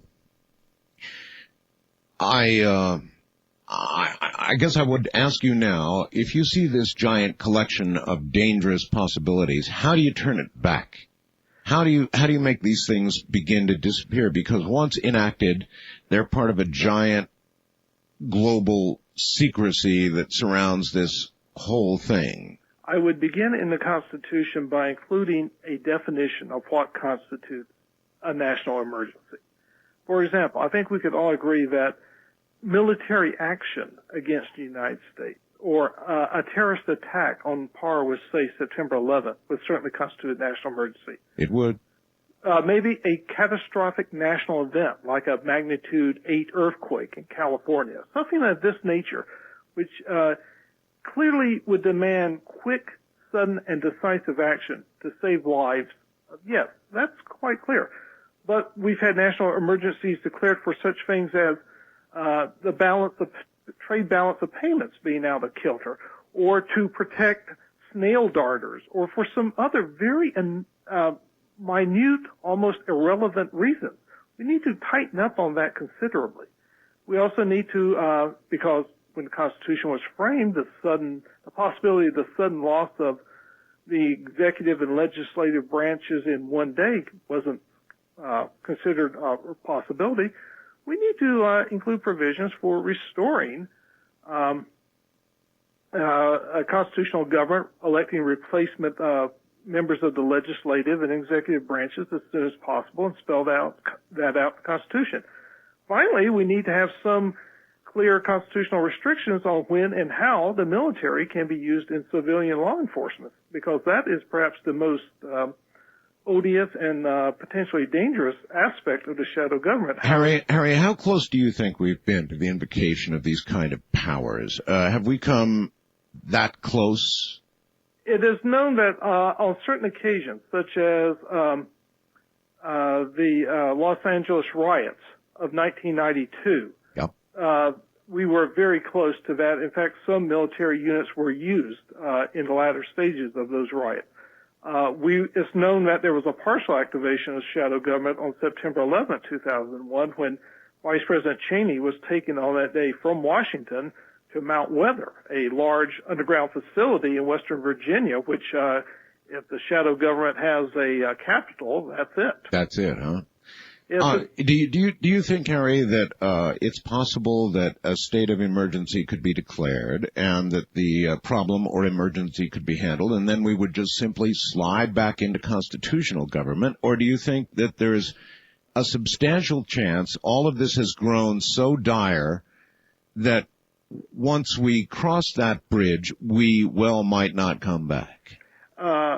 I would ask the question, how many times has government ever received an increase in its power or its ability to impact our lives and has ever voluntarily returned such power to the people? The answer is very seldom. Very rarely, yes. Very rarely. So it would be your view then that if we really went off the cliff with this and began to invoke the really serious aspects of this, Harry, that we might not come back? I could see us lapsing to a state of this permanent national emergency, leading to a permanent curtailment of certain key rights, particularly those relating to freedom of expression, assembly, property ownership rights, and those sorts of things. Those are some pretty serious rights you're talking about, Bridget. Very fundamental rights, and the rights that make us America in the first place. And that's why I say we have to be careful that we're not trying to, with our efforts to protect ourselves, we wind up destroying the very fabric of this nation. Would Mount Weather be the capital of the new shadow government should it all come cascading down? Mount Weather is an underground facility originally built to withstand a direct hit from a Soviet ICBM that can support up to 1,000 people for 30 days, totally cut off from the outside world. Above it, you have the FEMA Training Center, which conducts training exercises for regional FEMA personnel and exercises. And it is, in effect, this place that in event of a really catastrophic national emergency, such as a nuclear strike or a actual or impending terrorist attack with weapons of mass destruction, this is where essential civilian leaders would go, along with the military support staff, to basically run the government from underground. Well, so is that a yes? Yes. Okay. And I presume then that the broadcast industry, those radio stations that I'm speaking on right now, would be singing a new tune, one that would be coming from Mount Weather. Mount Weather has complete radio and TV production facilities within it. Does it really? Yes, indeed.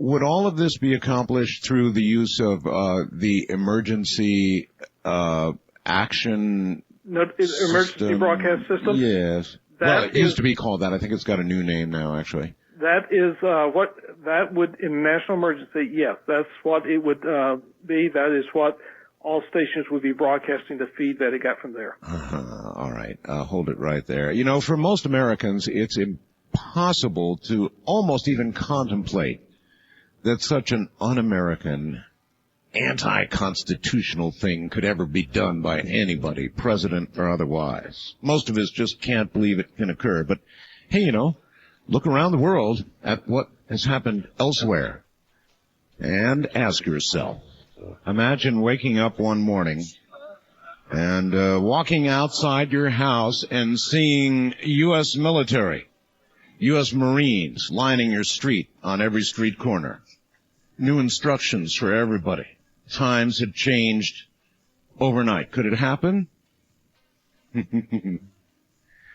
Well, Harry Helms obviously thinks so, and I know a lot of you do too, and I'd like to give you an opportunity to talk about it. So you get with your phones, and I'll get you with Harry.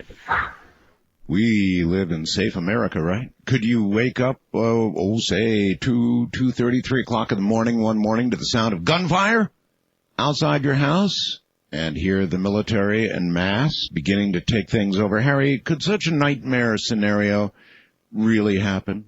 Yes, indeed. As I note in my book, in the 90s, the U.S. military began conducting numerous exercises in major American cities, such as Miami, Chicago, Houston, where it was the injection of troops to take command and control of certain areas. There has been since the 1960 urban riots a plan called Operation Garden Plot, which is calls for the use of U.S. military forces in urban areas. This has been revised numerous times since the mid-1960s. It's still operational. And as I point out in my book, surveys of troops, a group of U.S. Marines done by a professor with the U.S. War College, show that over a quarter of active duty troops indicated they would be willing to fire upon U.S. civilians, unarmed civilians, if so ordered by their superiors. Boy, that's a sobering statistic. That was what percentage again, please? The exact percentage would be that 26.34% would be willing to fire upon civilians if so ordered by their superiors.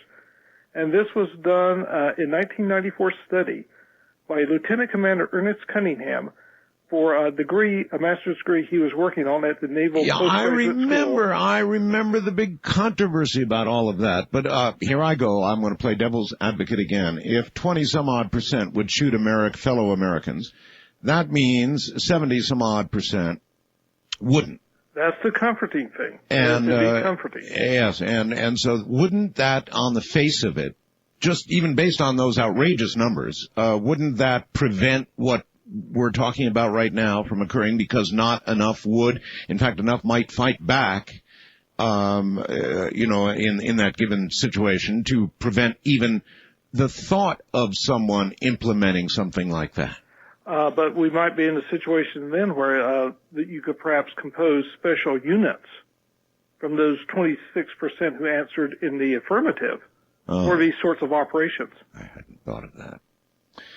All right, I'd like to begin to put together some phone calls here. Let's see how we do. My phones are acting strange tonight, but let's try. First-time caller line, you're on the air with Harry Helms. Hello? Hello, this is William. I'm currently going up a mountain pass in Colorado in the snow. On the way up the mountain pass in Colorado in the snow, all right?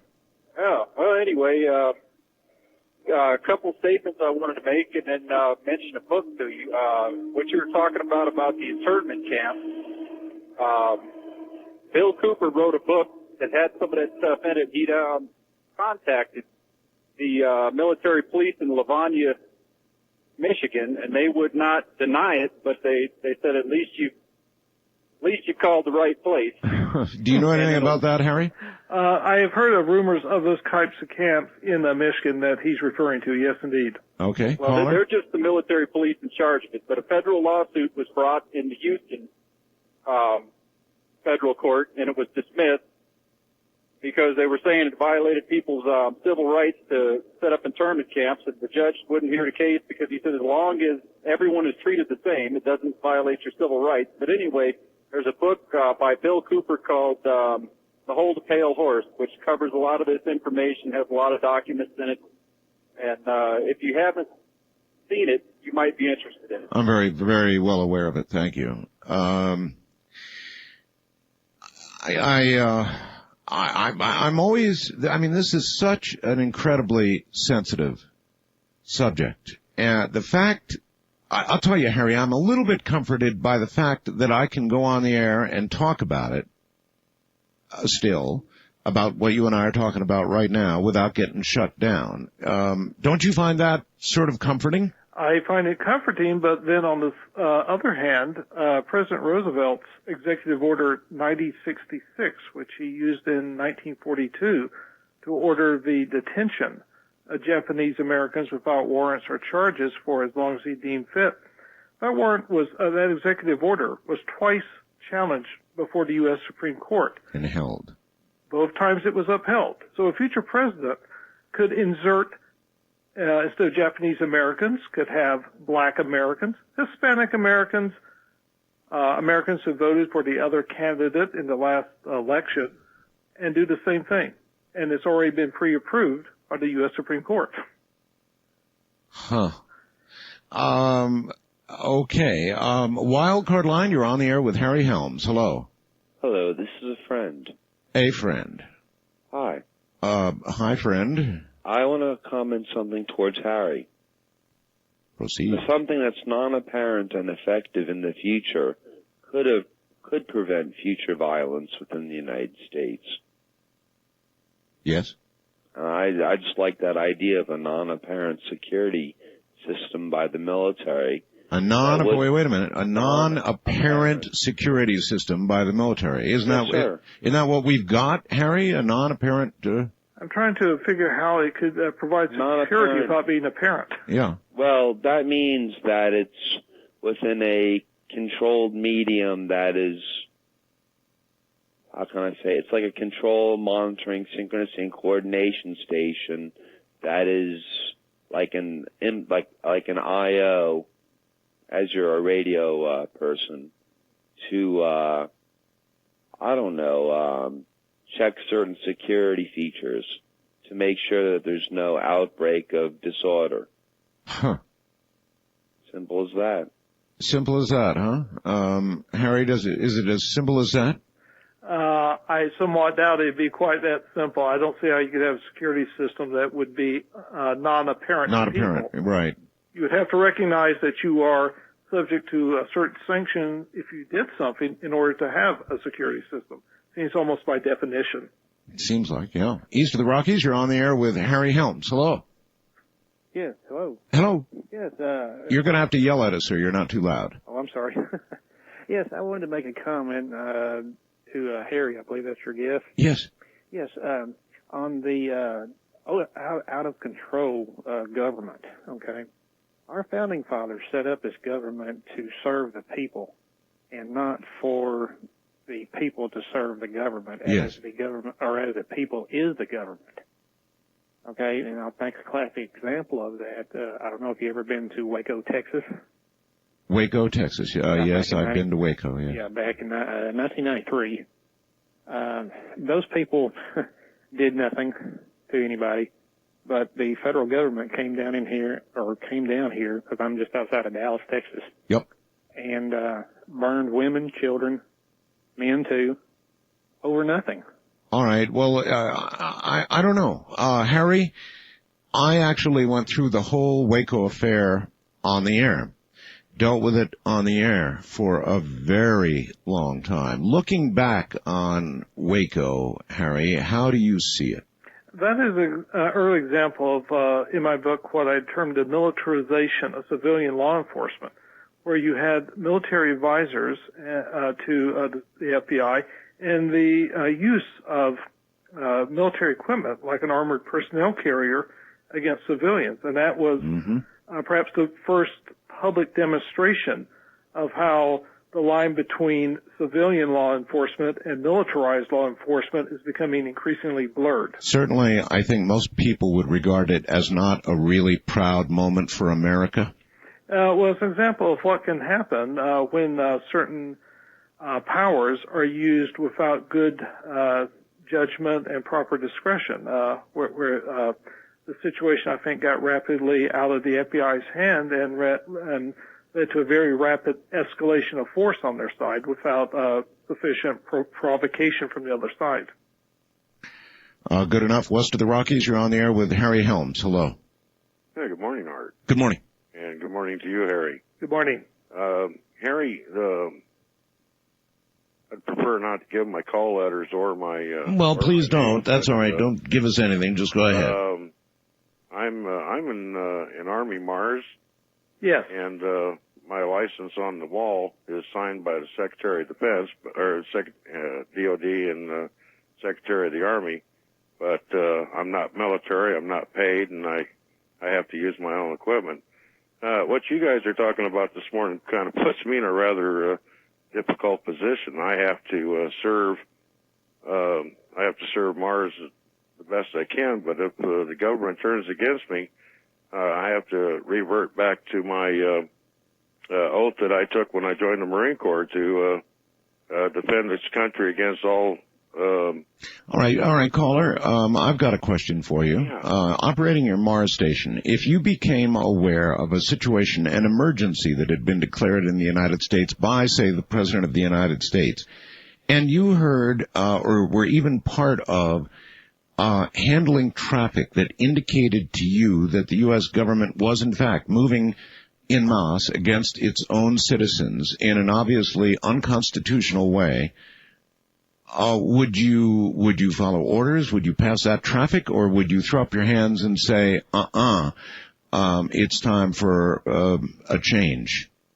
Well, that's rather interesting. Yes, that's why I asked it. And a kind of a dilemma too. I want to be a good citizen, but no, I don't think I would. I think I would. I think I'd refuse the traffic, or at least make some sort of an excuse about my equipment went down on me or something. All right. So there you go, Harry. That's exactly, I guess, again, the kind of thing that I was talking about a few moments ago when you gave me the percentage, horrid and horrific as it is, of the military that would fire on civilians if they were ordered to do so.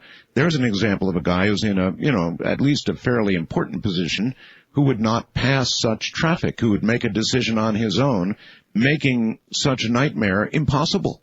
And I salute the caller for that decision, but the danger lies in that the percentage of those who would take part in this may be small, but if they have access to sufficient firepower or other means of controlling or managing a population, even that small number could be devastatingly effective. Okay. International line, you're on the air with Harry Helms, and I'm Art Bell. Hello. Is that me? That's you. Oh, okay. Yes, I'm Carol in Aberdeen. Hello, Carol. KXRO. Yes. Well, first off, FEMA's already been practicing down in Texas when they jumped over those old people in their homes here a while back. But FEMA can declare, for the sake of... I'm sorry, I think we missed the last part of what you were saying. If FEMA can do what? FEMA can declare martial law if in the case of diseases, like we're having an outbreak of all these different so-called diseases. Here's a good point. Yes. And then I'm seeing where the HAARP is affecting the behavior from last night's show, and we have a humongous amount of people that are being put in prisons.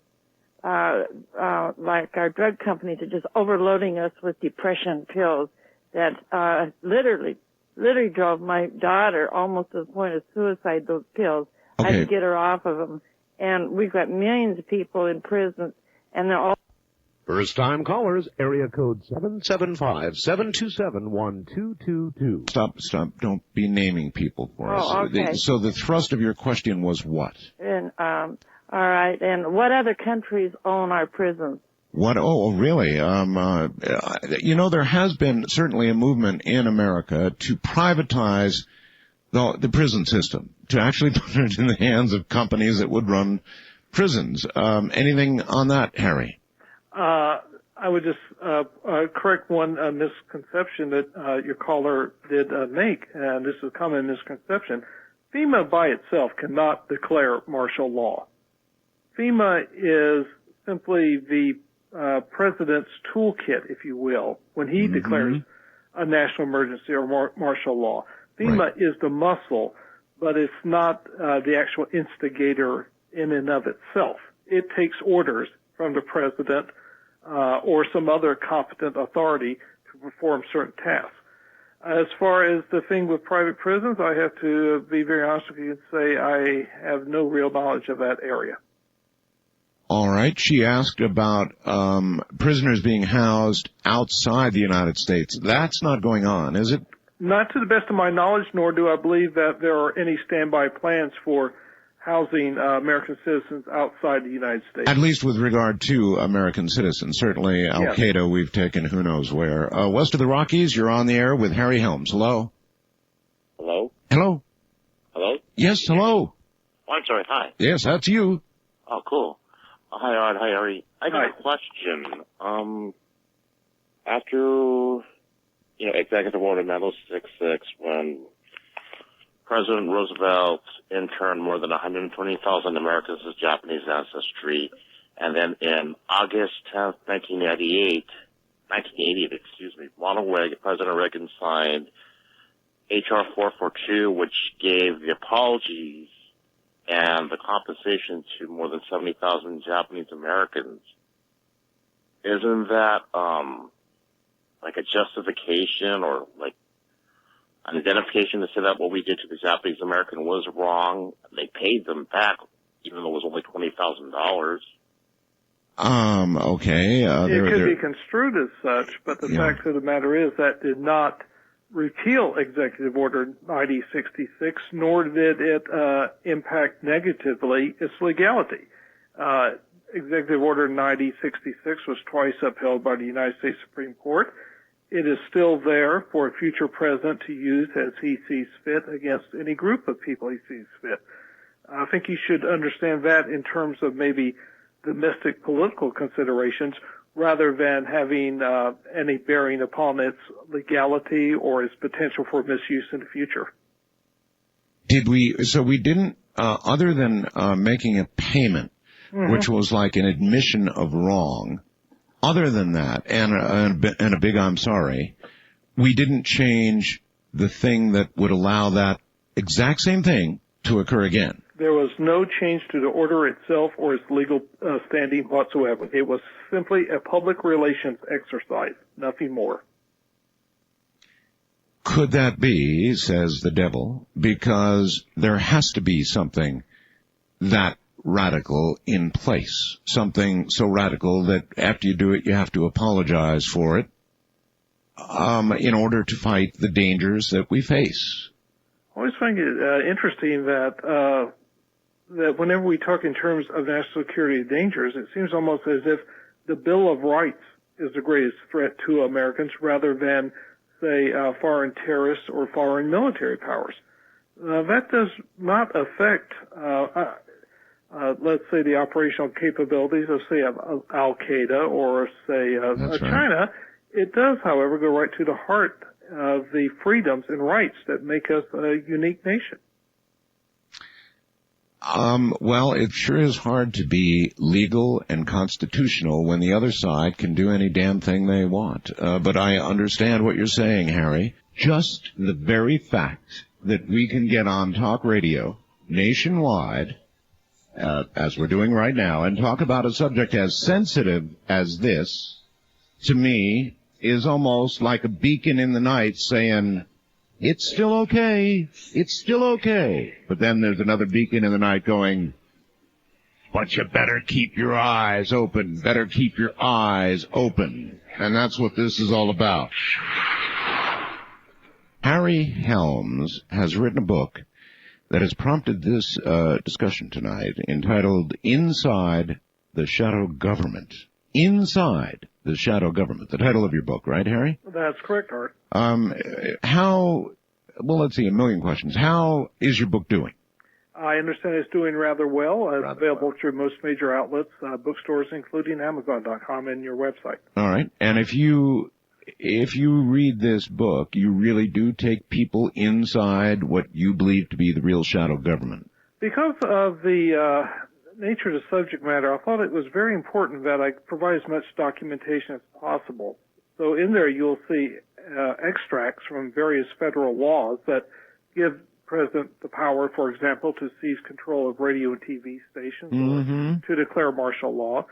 And I reproduced the full text of several presidential executive orders, including Order 9066, the one President Roosevelt used to detain Japanese Americans for the duration of World War II. Did you worry at all during the time you were penning this book that you might not be allowed to publish it?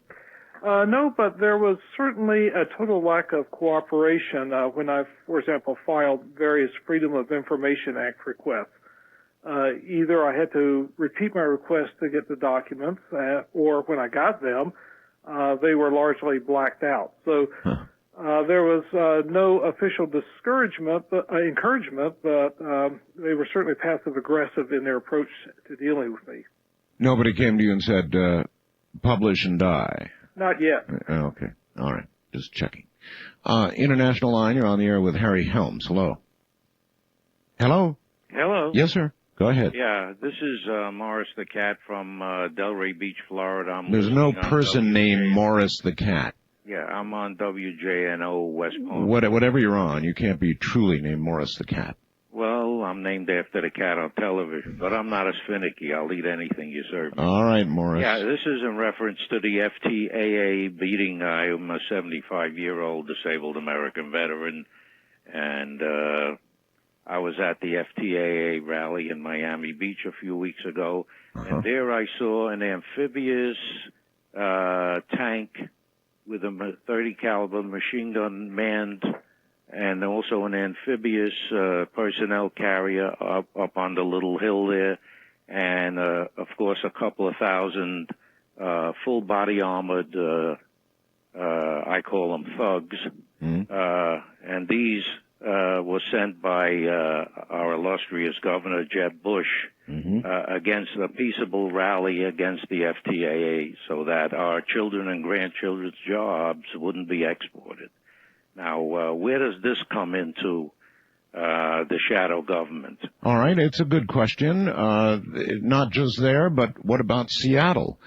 There's a very large movement out there against these various meetings which are designed to promote trade and, in the view of many, in fact, eliminate American jobs in the process. The protests have been large, the response at times violent on both sides. Where does all this fit in, Harry? It's an example of the increased militarization of civilian law enforcement that we discussed in the last hour. And some of the things that your caller is now discussing, I think, is covered by a document called Army Field Manual 19-15, dated November 1985, and is titled Civil Disturbances.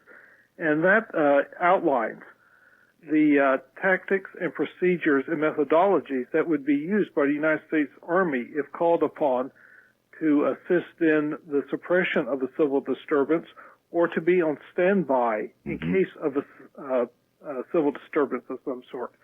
That document outlines how a regional commander can declare martial law if he feels it warranted before even a presidential or gubernatorial declaration of martial law. That's really interesting. And who could do that again, please? The local field commander. Field commander, a military field commander. Yes, indeed. Wow. In fact, on my book on pages 133 and 134, I reproduced the exact wording of federal law that allows a regional military commander on his own initiative to declare martial law. That's a really justified wow. I didn't know that, Harry. It's hard to imagine any provision under any conditions that would allow that sort of decision to be made by a military person. That's incredible. It is actually under, as I say in my book, the Code of Federal Regulations, Title 32, Subtitle A, Chapter 5, Subchapter A, Part 501.4. And I reproduced the full text of it. It surprised me when I found it, but it is on the books, and it is standing federal law. Okay, first-time caller line. You're on the air with Harry Helms. Hello. Hello. Hello. How you doing, Art? Well, I was better earlier. Yeah, I'm still up and at it. I mean, when you hear some of this stuff, yeah. Yeah, okay, let me talk to Harry. Yeah. You are. Here you are, okay. Yeah, my name's Michael from Indio, California. Yeah. And I have a comment, and this is relating to the subject. The United States government abides by international law that you cannot take away somebody's civil rights because of their race, ethnicity, religion, sexual orientation, whatever they'll be. That is, politically sensitive. But if the U.S. government wants to, propagate some movement to make citizens afraid of somebody's ancestry, racial origin, or religion, whatever you mentioned, somebody who voted for the wrong candidate, that the U.S. government had to tell the media, for the newspapers or the radio or the movies or TV. I'm talking about to promote a hysteria atmosphere that'll make American citizens who mostly don't care or don't fear anybody because of such things. You're talking about promoting a crisis, right? Manufacturing a crisis. Yeah, something. This is exactly what the Nazis did in 1930s in Germany against Jewish people, trying to make up falsehoods that a group of people did this or that. Or to forward a group that you now can officially hate and that it's officially sanctioned to hate. Yeah, that kind of thing, or the manufacture of any, I don't know, it could be ethnic, it could be otherwise, kind of crisis. You can imagine that scenario unfolding, Harry? Yes, indeed. I would say to the caller, I would not place a great deal of reliance upon the United States government being deterred in taking certain actions by the fact that those actions would be in violation of international law. I don't think I would rely upon that for any degree of security or restraint upon U.S. government activities. In the end, Harry, the only real protection we have against any of what you're talking about would be the people themselves in the end, right? I mean, that would be it. Absolutely. And I think what we need is really a national debate on how do we respond to these crises effectively while at the same time preserving our constitutional rights and our civilian form of government. Well, our ability to keep our freedom depends on our awareness, doesn't it? It does, and also I think emergency plans or things of this nature, if, for example, we were to clearly spell out, here are the circumstances under which it may well be necessary to deploy federal troops for civilian law enforcement. I think we all recognize there could be certain situations, such as the aftermath of a major natural disaster or a terrorist event, when civilian law enforcement would break down or be overloaded, and it would be necessary to federalize it and militarize it to some extent. Yes, people can imagine these scenarios, but what about the possibility of one of these scenarios being cooked up? And that's the catch, and that's why we need to be very explicit, perhaps through constitutional amendments, on the circumstances when and where this can and should be done. The way it is right now, the latitude for deciding what constitutes a federal emergency and what measures may be taken are concentrated basically in the president, and there are for the first 6 months at least, Congress can basically do nothing but watch helplessly if the president decides to take some of these actions. That would be for 6 months. Yes, after that, the Congress can vote to rescind a presidential declaration of national emergency. But for 6 months, the president has pretty much free reign. Well, if a president, let's just do a what-if scenario, Harry. If a president were evil, I'm going to use the E word. If a president were suddenly an evil president and he decided that he was going to take over, he was going to become a dictator, either kill or suppress all those who opposed him and take over the United States as its dictator, would 6 months of that power be long enough to ensure that be done? It all depends on what matter he might want to what measures he may wish to take. I just told you, extreme ones, if necessary. Such as arresting all members of Congress so they can't vote. Yes. I mean, whatever. We're just speculating out on the edge of forever here. The president decided he wanted to take over as dictator, had, I don't know, Congress disbanded or shot or, something awful.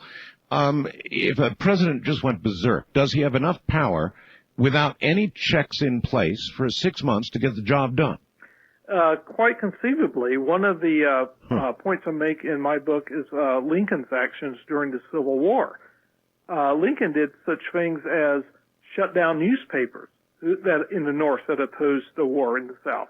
He did such things as order the spending of money absent a congressional authorization, which explicitly violated the Constitution. Yeah. He had even one United States congressman from Ohio who opposed the Civil War arrested just for the basis of making a public speech opposing the war.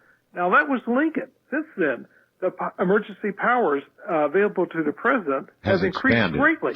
So the president has far more tools and powers to choose from than Lincoln did. How we depend on the goodwill of others. Wildcard line, you're on the air with Harry Helms. Hello. Hello, Art. Hello, Harry. Hello. Listen, from what I understand, as more United Nations occupation troops enter the United States, the White House is and the two former administrations, they expect strong resistance from loyal Americans, from what I understand, and to quietly suppress these patriotic fighters. The last administration, President Clinton was getting help from the old Soviet KGB, and they supplied the Clinton administration with a whole new class of weapons that was specifically targeted against American civilians. And now, see, I hadn't heard that. Harry, have you? That's news to me. And I was wanting to ask you about this, Harry, specifically about these Soviet psychotronic weapons or mind control technology, and what would be the likelihood of the government using those type of dangerous weapons against our own people? All right, well, that one we'll take a big bite out of.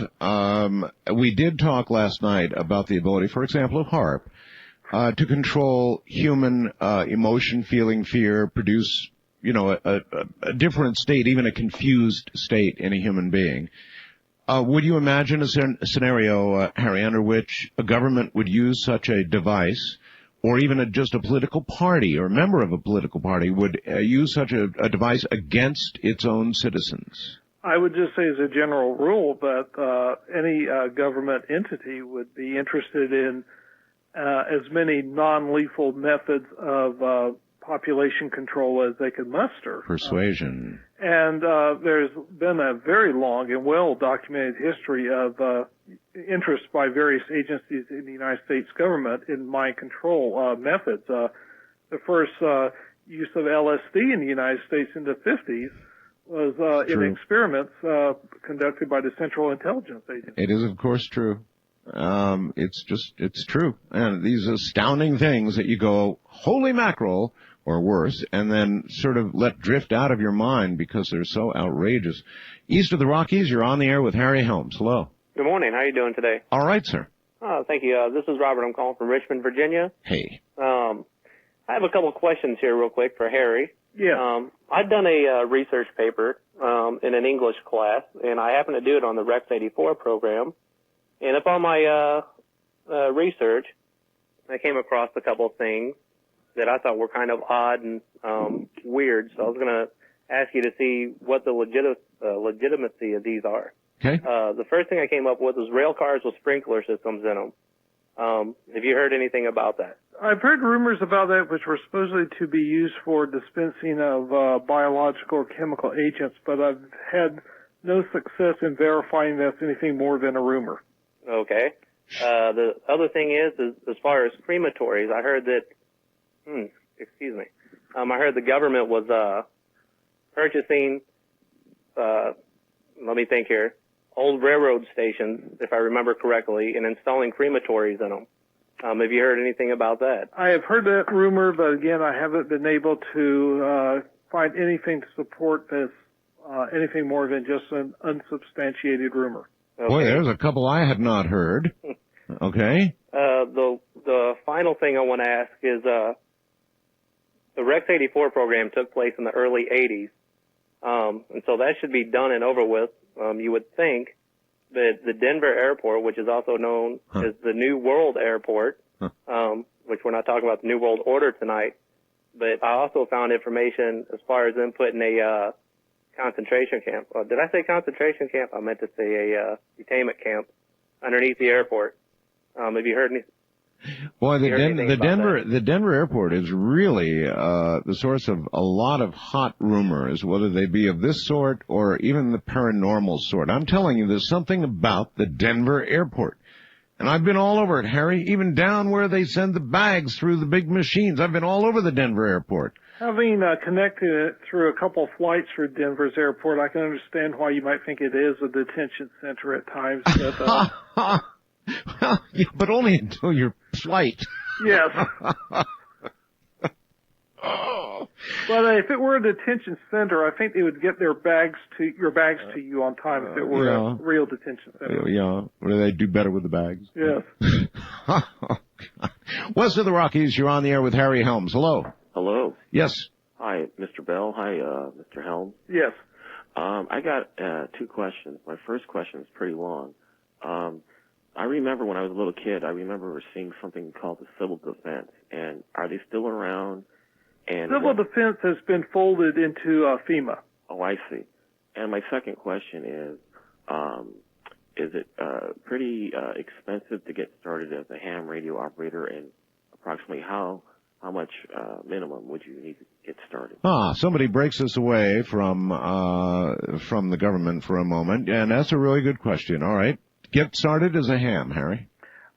If you're going with, say, the technician level license, which is the entry level license, 25 questions, no Morse code test, and it allows you operation on the 50 megahertz and higher bands, and hopefully some lower level bands once they modify the Morse code test requirement. You can get on the air with a small walkie-talkie unit for 2 meters or so for between $100 $200, and For some of the other bands, antennas and such, even with new equipment, between $200 to $300. And if you're a judicious shopper of the used equipment market, probably for about half that amount.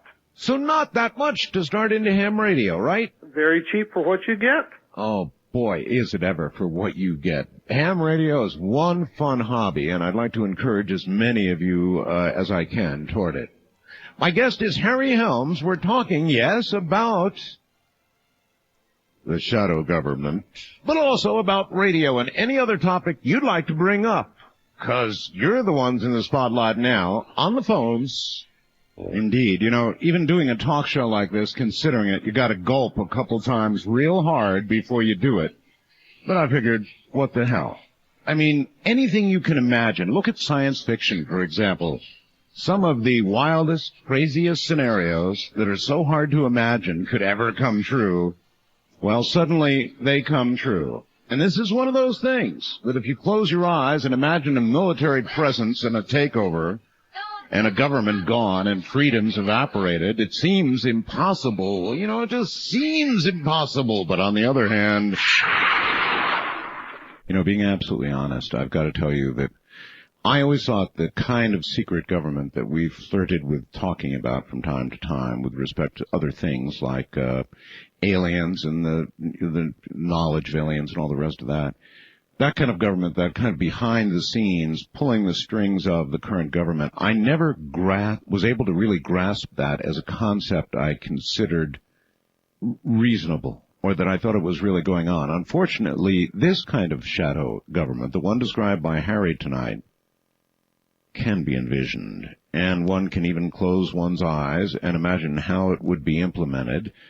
And all it might take would be the will of the right person to make it all happen, because everything, according to you, Harry, everything, and I think you're pretty much in line, is in place to do it if someone wanted to? Yes, indeed. In fact, I found a quote here in my book from Senator Charles Mathias of Maryland, who was a Republican. Yes. Back in 1975, reviewing some of the executive orders issued by the Nixon administration, their potential for misuse. And this is a direct quote from Senator Mathias. Under the authority delegated by the statute, the President may seize property, organize and control the means of production, seize commodities, assign military forces abroad, institute martial law, seize and control all transportation and communication, regulate the operation of private enterprise, restrict travel, and in a plethora of ways control the lives of all American citizens. And that pretty neatly sums up the situation as it exists today, except that the powers available to the president, should he decide to exercise them, are even greater than they were in 1975. You know, Harry, a lot of people are going to want to get in touch with you, and so to prevent a gigantic amount of email from going across my computer, why don't you give out your email address? Okay, Art, I'll let my server take the hit. Yeah, there you go. The website they can reach me at is www.the-shadow-government.com. And these dashes are hyphens between the words the-shadow-government.com. All right. Well, that's a web address. How about your email address? You can reach me at harry@the-shadow-government.com. Harry, that's easy. HARRY at the-shadow-government.com. That's right. Oh, cool. I'm thinking you're going to get a lot of email. Yes. Okay. You're on the air with Harry Helms. Good morning. Hello. Hello. Going once. Going twice. Hello. Oh, finally we get a hello. Yes. Hello. International line? Yes. Hey. Art, great show. Oh, thank you. Glad to make it in. I'm a long-time listener, first-time caller. And where are you? I'm down in Austin, KLBJ AM. Okay. I'm just curious, something that I've been researching the governmental realms and what's going on here for some time now.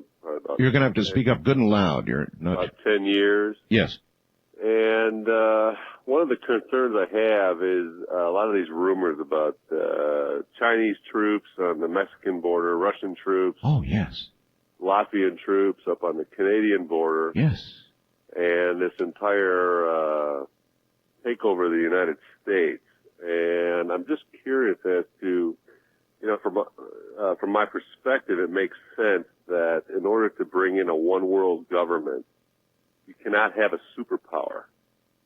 You're going to have to bring everybody down into an even keel, so to speak. And I wanted to find out, one, if there's any information that Harry, if you may know, that it is true that there are troops on these borders that are ready to come in and...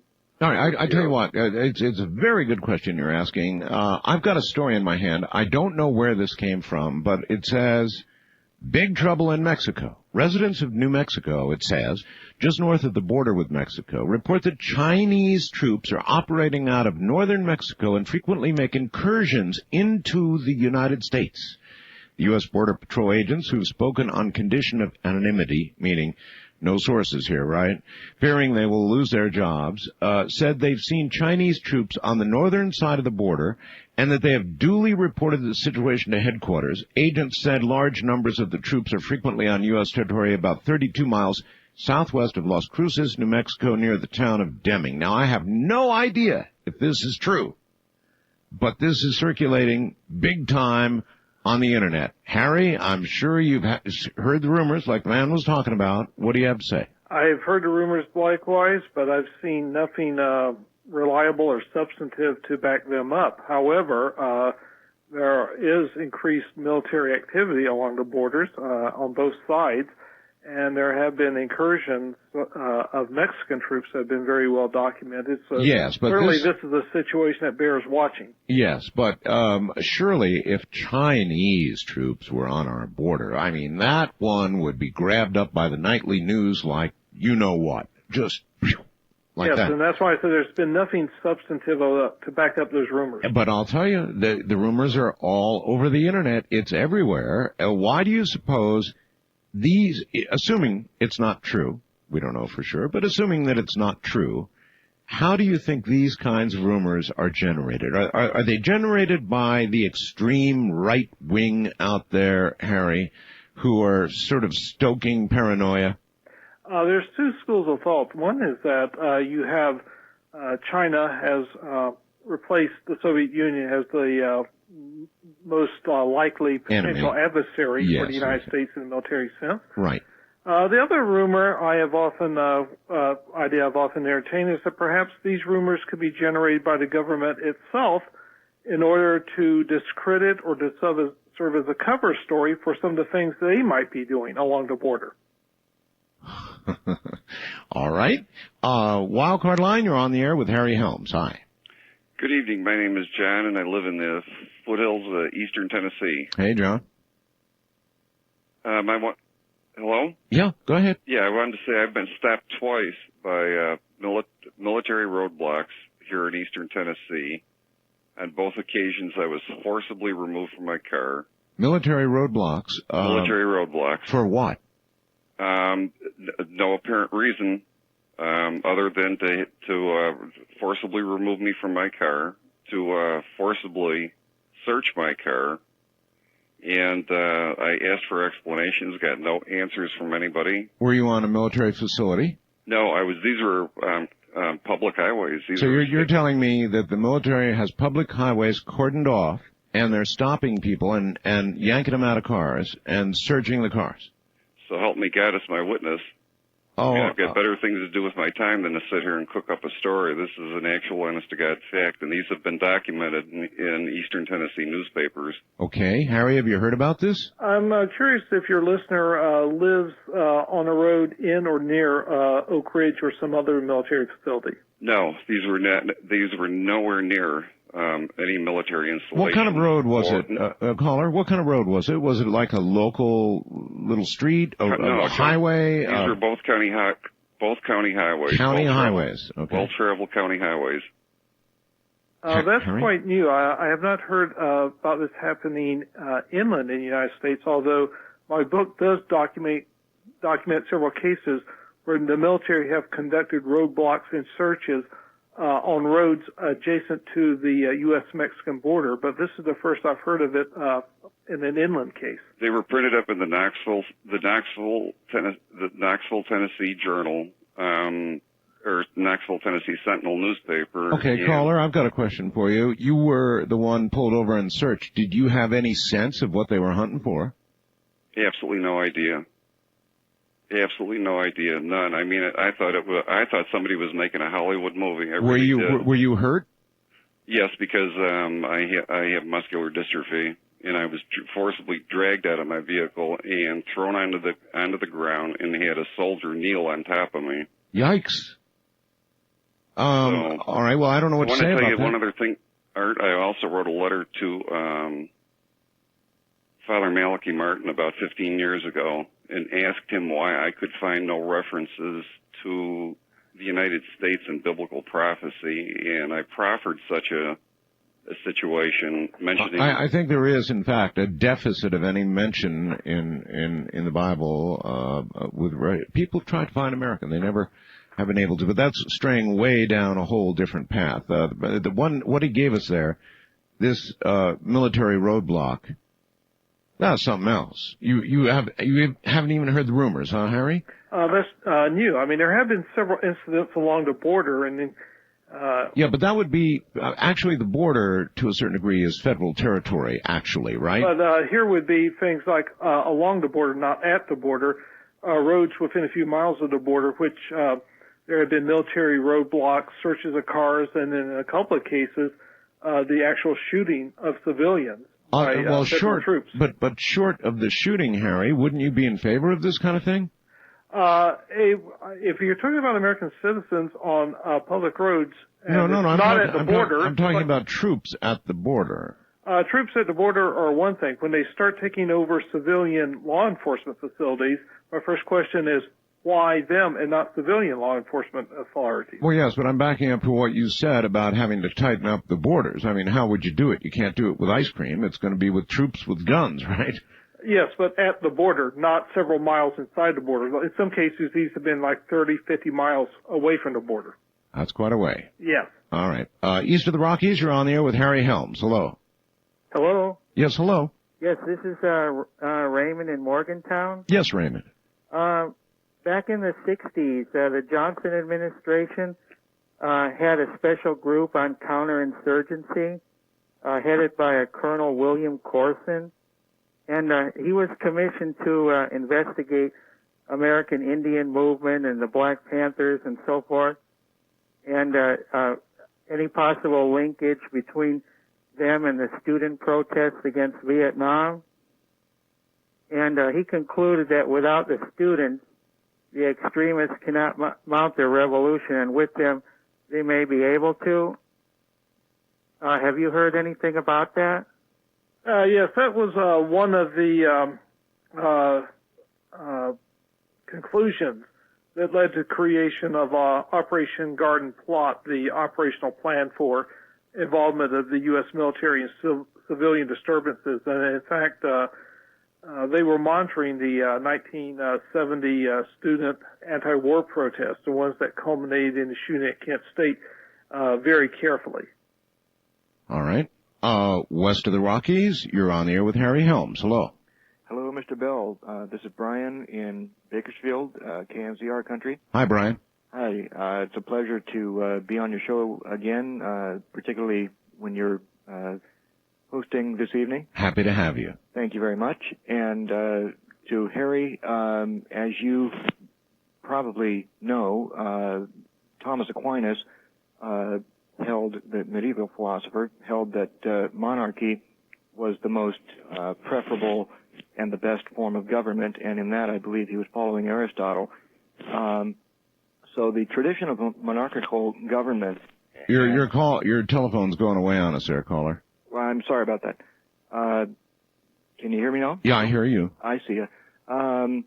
anyhow, both Aristotle and Thomas Aquinas, in different eras, held that monarchy was the most preferable form of government. And I'm quite sure that the president and our American government are quite aware of this tradition. Could it be that this plan, contingency of martial law and arrest, may be a sort of reversion, albeit a contingent reversion to monarchy as a last resort, as it is quite necessary in the final analysis, to have a lone body, usually in the person of one ruler, but often in the case of, sort of extrapolated to a body, rather than having various separate bodies to whom government is. All right. So, in other words, could this sort of thing precede the institution of monarchy? Is what you're asking, right? Yes. Okay. Harry? I don't know if the institution of monarchy is what it could lead to, but certainly the impact should be to the institution of a dictatorship or de facto strongman form of government. But you quoted Sir Thomas Aquinas. Well, I prefer to quote Benjamin Franklin, who said that those who would sacrifice their liberty for security deserve neither. And I think that's the key point here. Indeed so, and I bet a key point probably in your book, isn't it? Yes, indeed. And again, I want to be able to promote your book for you a little bit, because obviously we've gone down some pretty rickety, crooked, hard roads to navigate this morning, and a lot of people are going to want to read more, and you've written extensively on this subject, Inside the Secret Government. That's the title of your book. They can get it. It's Inside the Shadow Government. Inside the Shadow Government, thank you. Yes, and it's available from bookstores or from Amazon or from our website at www.the-shadow-government.com. Uh-huh. And when somebody reads this book cover to cover, are they going to come away informed, frightened, ready to become an activist, a believer? What do you think this book does to people who are, sort of neophytes at this? Hopefully they will come away all of those things. Somewhat frightened, somewhat determined to make sure that some of the dire scenarios I discussed do not come to pass, and also to get more involved in their government and become less of a spectator and more of an active participant in the governmental process. There are many people, Harry, who feel that they can't have an effect, that our government has gotten to the point where anything they do at all, including, I should say, voting, simply is of naught, just doesn't change anything, there's not a dime's worth of difference between the parties, and it doesn't really matter who's president, and they just can't affect anything. There's a lot of that psychology in the country. But such defeatism becomes a self-fulfilling prophecy. Look at it this way. What is the downside of participating? Can the situation get any worse if you do participate, if you do try to affect these changes? The answer is no. It can only get better. So then logically, this active participation and greater involvement by citizenry is worth the effort. It's certainly worth the risk. Well, depending on whether you value your freedom or your safety, perhaps. Well, I wrote the book, and hopefully other people, through the anonymity of a ballot box, can bring about some of these changes. Way to go, Harry. It has been a total pleasure having you on the air with me again, and we went down a totally different road this night. I've greatly enjoyed it, Art. Well, thank you, and I hope you felt like you got to say everything you wanted to say about this. I think I did, and I appreciate all the callers, too. Way to go, buddy. Good night. Good night. It's almost 2 a.m. somewhere. Huh? You know what? I'll be back tomorrow night. George is taking an additional night off, take care of a little bit of business, and so that's what I'll do, is take care of a little bit of business with you. So tomorrow night, Dr. Michio Kaku will be here, and that'll be another road from the high desert. Good night.